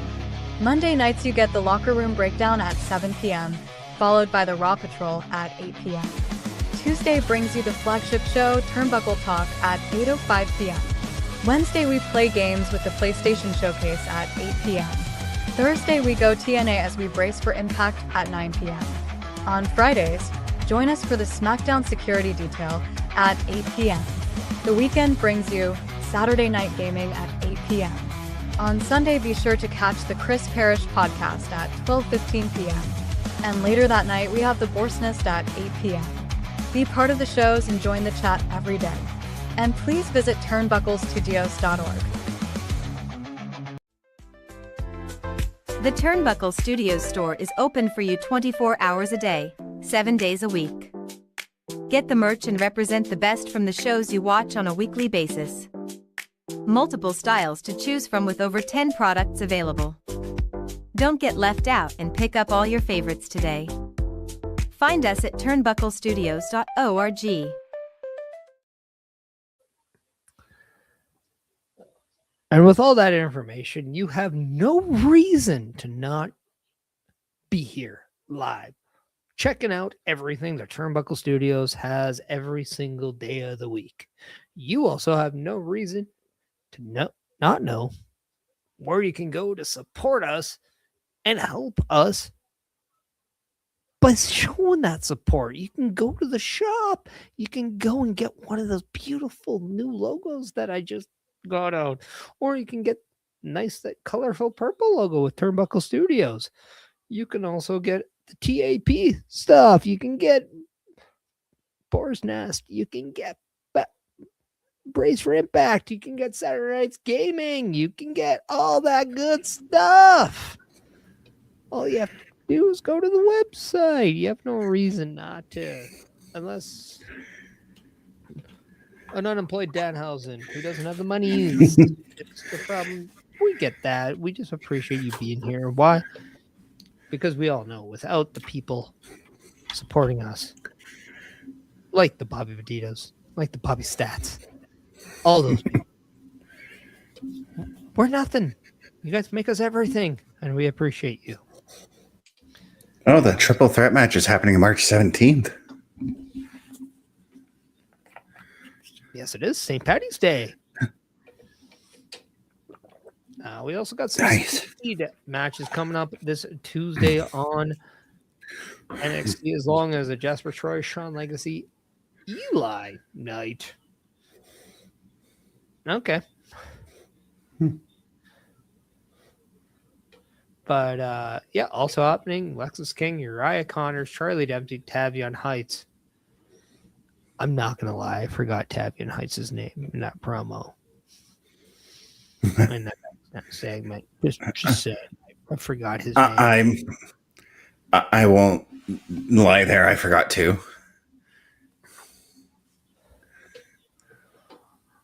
So right now, Veterans Day, NXT is showing us the results of the show. We did see Blake Moreau defeat Jada Parker in an amazing street fight to start the show. Then we saw Tony D'Angelo get past Leon Lennox in that second match.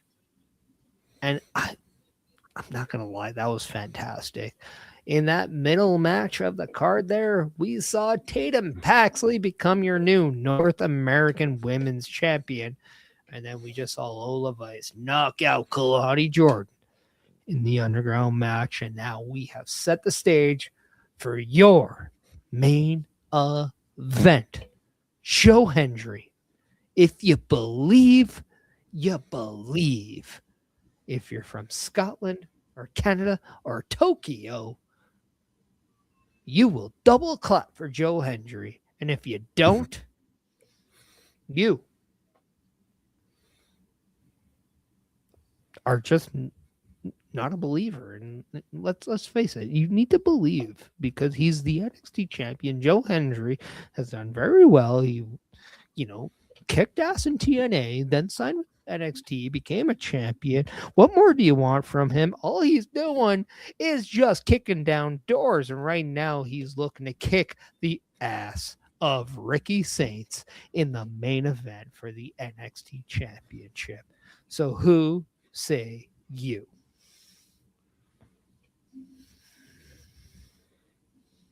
That's a question for everybody. Like, what do you guys think about the show, the main event? Oh, I 100% expected this when Joe Hendry won the NXT championship in that ladder match. I just knew that Ricky Saints was going to be his first challenge, his first challenger.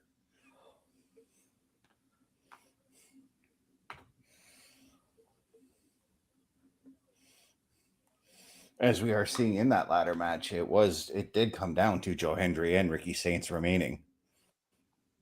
Yeah, that is what we're seeing on the screen right now. But I want to kind of turn this to Bubba Duke right now. Your Yep. thoughts so far on what you've seen and your level of emotions going into the main event of this match.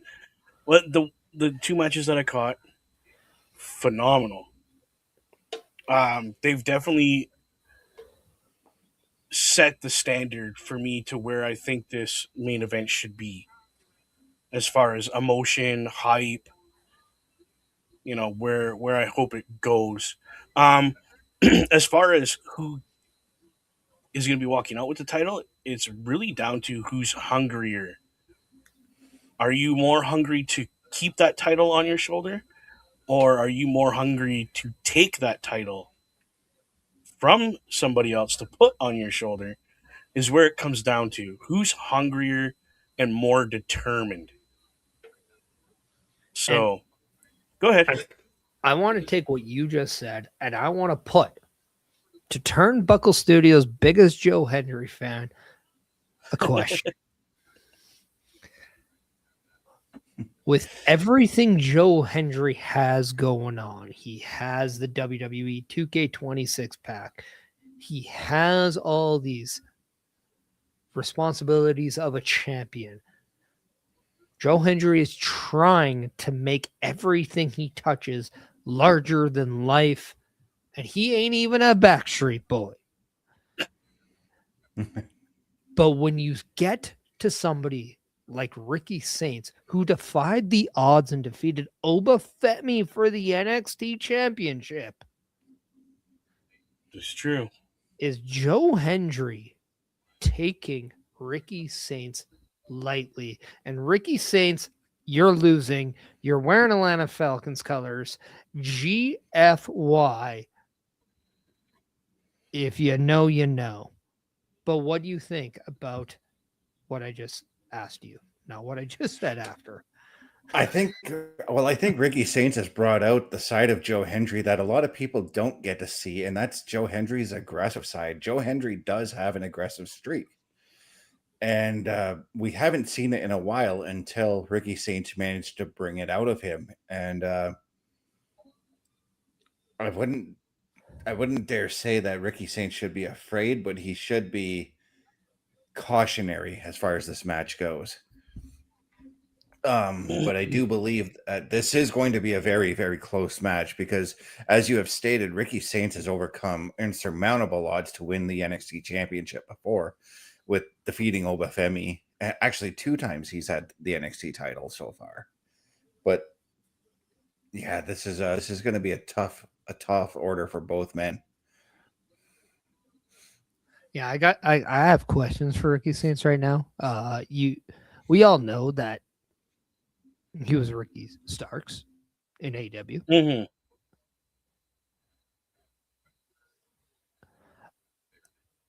We all know that he changed his name because of his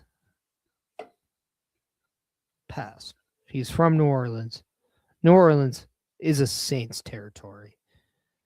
We all know that. I just happen to be a New Orleans Saints fan. But to wear Atlanta Falcons, your divisional rival colors.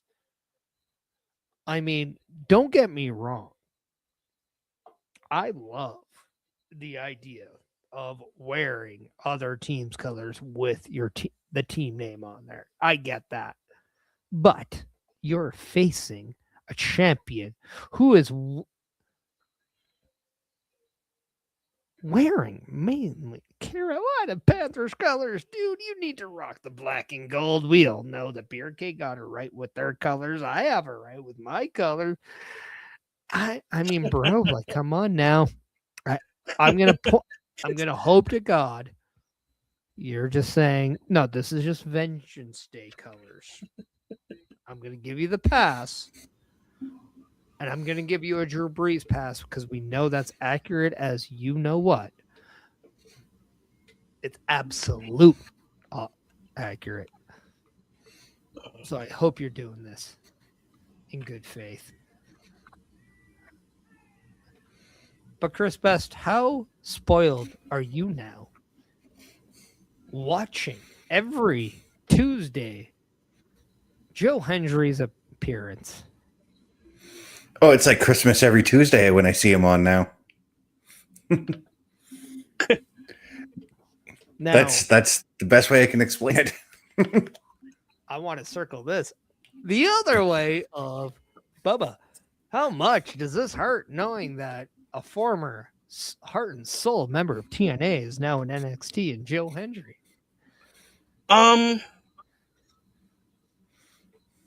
Honestly, I'm proud of him. I'll admit I'm proud of Joe Hendry for taking the next step. Bubba is proud of Joe Hendry. No. Let's be nice. I'm being respectful. Bubba is proud of Joe Hendry. Yeah. I just said what you just said. Yeah. No. I get what you're saying now. Ooh, that was a nice slap. I don't know if that was smart, but is he missed in NXT? Oh, definitely. Or in TNA, sorry. Yeah, he's missed in TNA. He is. He was a good feud for a lot of the high rollers over there. And being a champion himself was amazing to watch. But I mean, you can't be the Undertaker and wrestle for one company for your entire career. Right now, I Joe understand Hendry's that. foot is tied in the bottom rope, and Ricky Saints is taking advantage of it. Sorry to interrupt, but I do have No, it's okay. Mhm. Ricky Saints is doing what I would do if I was the challenger. Put that pedal to the floor and go as hard, as fast, and as furious as possible. Do not let the champion breathe. Because Yeah, you hit the nail on the head there, Bubba, especially in any Yeah. kind of championship match. Because the moment you slow down, especially in Joe Hendry's case, because Joe Hendry kind of does do the mind games with his music and all that. But the moment you slow down in a match against Joe Hendry's got you. Well, and we saw that with the lead up here, and Ricky Saints took to the music of Joe Hendry with some music of his own. So he went fire with Joe Yeah. Hendry Mhm. there on the lead up to this match, and we know that Ricky Saints is good friends with Cody Rhodes, the new undisputed champion of WWE. So we know that he gets advice from the best of the best. But Joe Hendry, on the other hand, has faced off against the WrestleMania opponent of Cody Rhodes now in Randy Orton at WrestleMania. So he has experience that Ricky Saints does not have. And that is both WrestleMania and Royal Rumble. So not only is Joe Hendry the champion, he has experience. But Ricky Saints, A little like bit you of a said, is a Mhm. counterpart because he knows the game too. And he plays it just as elite as Joe Hendry does. I like how you put that in there. That a was little good, bit bro. a little bit of a stat here, but Joe Hendry's actually wrestled both men who are in the SmackDown main event for WrestleMania. In his time in WCPW, he has wrestled Cody Rhodes when Cody went over there to wrestle for them. Well, that's good. I didn't know he did that. But Bess, Mhm. we all know that if it didn't happen in WWE, it doesn't matter. All right, come on. And going back to that's great. Bubba's point, or going back to our point about Joe Hendry leaving TNA, even though he's in NXT, we could still see Joe Hendry have a couple of matches in TNA before he makes the move to Raw or SmackDown still. We just saw an appearance of Joe Hendry in TNA not too long ago, Yep. let alone a match in TNA. So I just got to say, Joe Hendry, come on, man. I thought I was there for your last one. Why did you have to go and just break my heart like that? It was happy for Wow, you. what a Neck breaker. Why do I have to be happy for you at my expense? That's all I'm saying. Right. I love that whole transition into the neck breaker. Actually, Again, this is, and I've heard people and I've read segments of people bashing Joe Henry that he's just a clown. He's not a good wrestler. Blah blah blah. I will those are put that. those are coming from fans who haven't laced up a pair of boots, dude. Yeah, that's what I was just gonna say. I will put that to rest right now. Well, I Yeah. mean, if He we're can talking wrestle. about the IWC, well, listen, I don't think they understand how to get upstairs because they spend so Yeah, much time in the basement. But that's beside yeah. knowing the game and understanding the game. Because Joe Hendry does know the game of wrestling. He knows it all too well. It's why he's the NXT champion. It's why he was a TNA champion. It's why he was a TNA. What was it? Social media champ? Like, well, Social what? media, yeah. So It's was it the social? Was it it's social the media? international championship now. I thought they had a different name, but No. They switched it from the social media champion to the international championship, yeah, and he has held that title. Like, you're not wrong. no.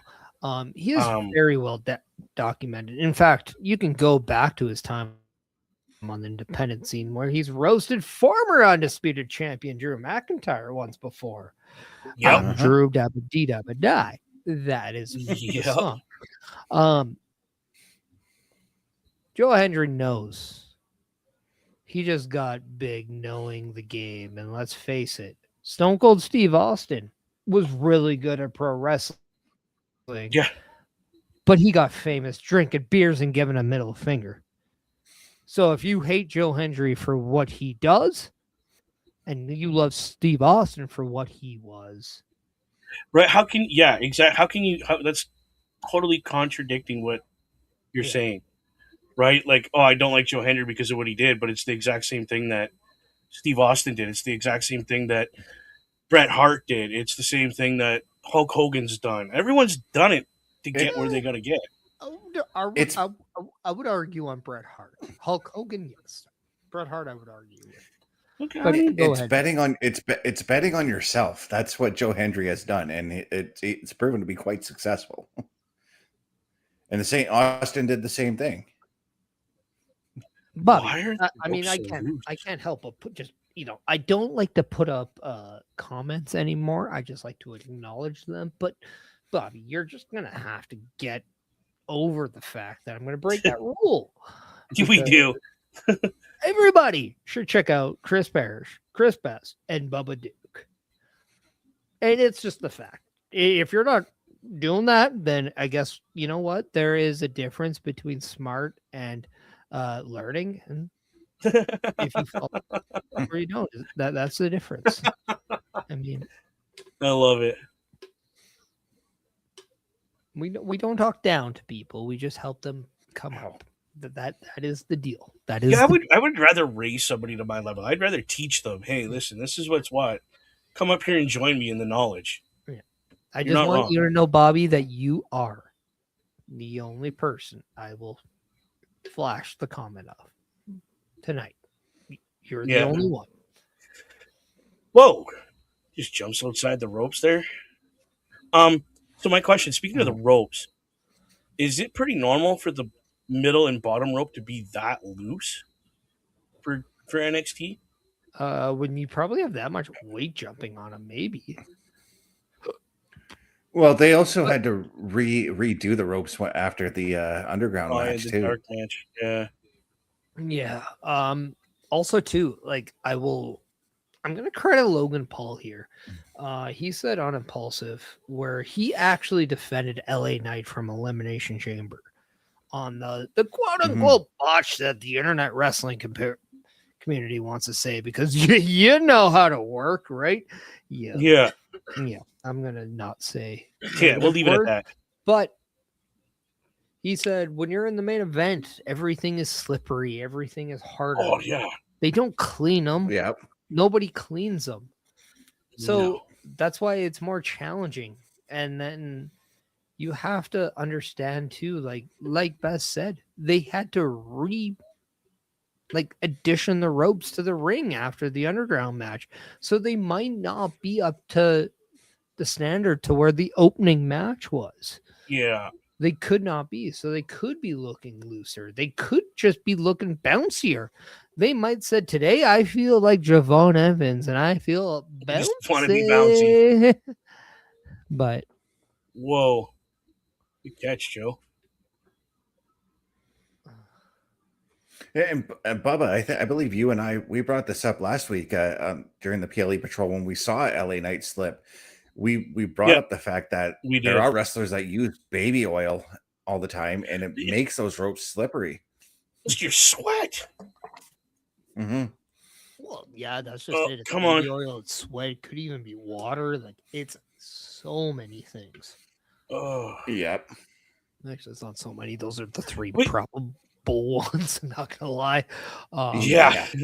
What impressed me most about even hot LA stuff. Knight, A lot of wrestlers wear hot stuff. It's gross. If you wear hot stuff and wrestle, you suck. That is the only negative thing I'm going to say right now. Back to what I was going to say. I will give LA Knight credit.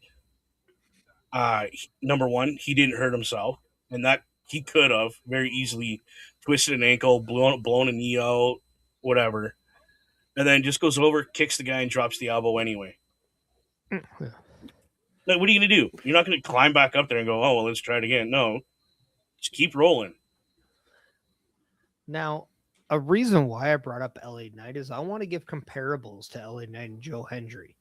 LA Knight was never an NXT champion, but he was a champion in TNA when it was part of Impact Wrestling.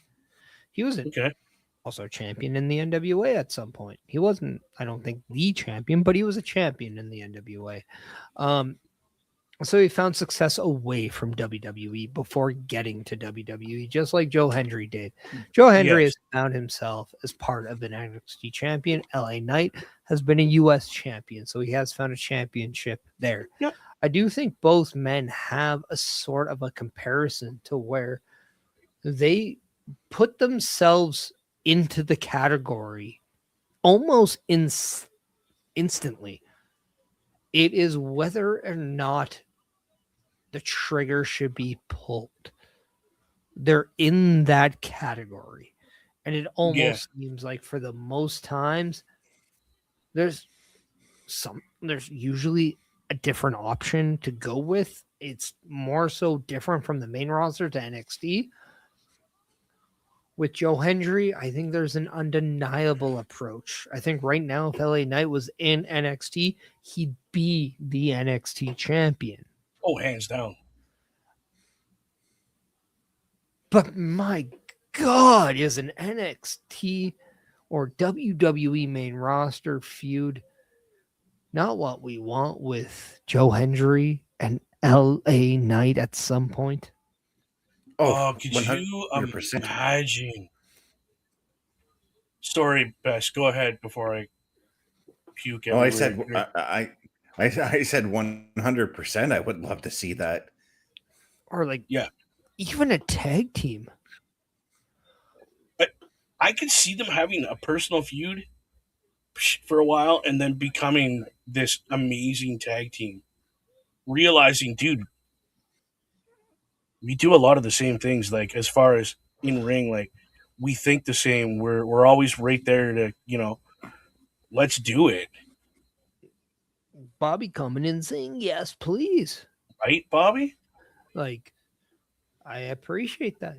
But to me, sometimes if you are just unable to find the difference between ordinary and extraordinary, you need to find that little extra. That tag group might just be the right way. We saw it with Cesaro and Sheamus, how well that worked. I'll even go back and say it worked for Chris Jericho and Chris Benoit. Yep. Mm-hmm. And for whatever reason, it worked out for Stone Cold Steve Austin and Triple H. So the I proof. mean, here's. Go ahead. Go ahead. Oh, I was just gonna say that was the match. I couldn't even keep up calling it right now. We're going so fast right now. Yeah. We've had 3 pinfalls in the last probably minute and a half. That has been the norm of this show right now. Oh, who called Yeah. Mr. Page coming out or Well- ego, all ego? I mean, I did. Bobby did. Best you might have. That's a nice, beautiful title. Even if you didn't, just say you did. I'm giving you credit. Right. I had the thought. The thought had come across my mind. So best did. I did agree with you guys that would be whoa, what a spear. That would be interesting to see. He went right past. He throws it to Joe Hendry, though. Accidentally. I mean,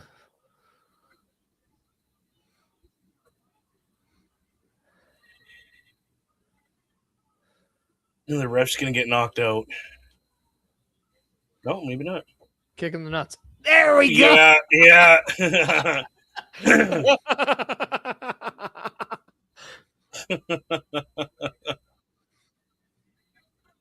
Holy cow, he kicked out. Maybe Joe Hendry had a vasectomy and that doesn't hurt as much. I don't know the rules. Never had one.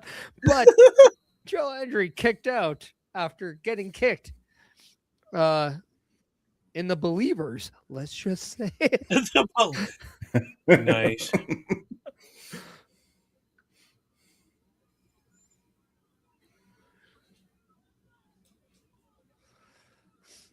But now, No.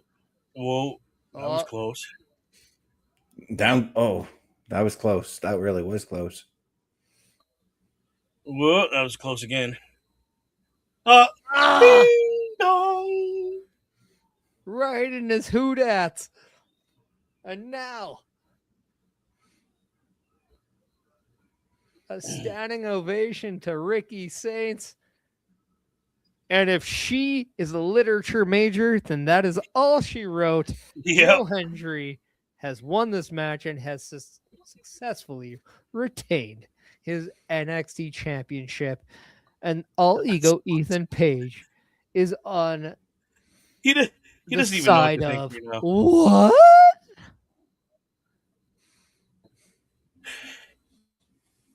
He's trying to catch flies right now.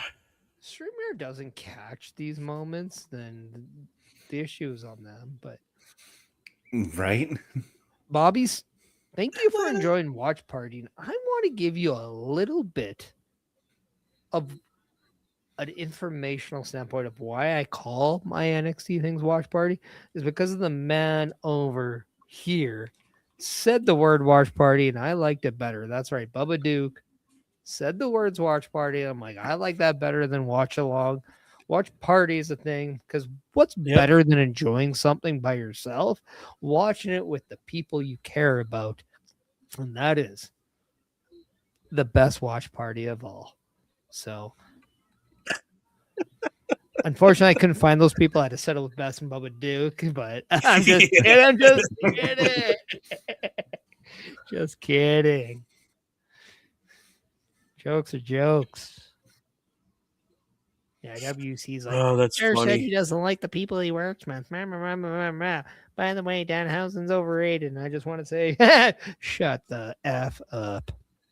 Yeah, I've heard that sentiment for Mr. Danhausen as well. And you know what I say to those people? He's in the You are WWE. Oh, I have a story for you guys. The night Danhausen debuted, I was watching it. And the wife. Well, we hope you me- were. You were with us on the PLE patrol. Yeah, no, I know.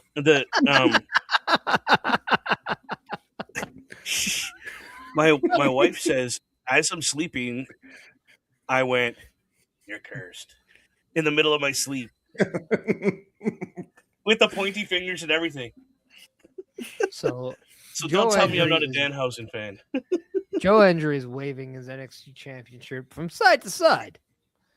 which I'm surprised best you're not doing that. But that's not an invitation to. But we are seeing Ethan Page and Ricky Saints in, I don't want to say holy matrimony, but it's some sort of matrimony walking back. Yeah, they're holding each other up.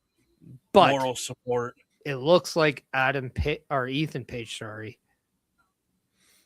had his eyes set on Joe Hendry. And Yes. that just seems how it is. We fade out. We get the big red end from Netflix saying the show is over.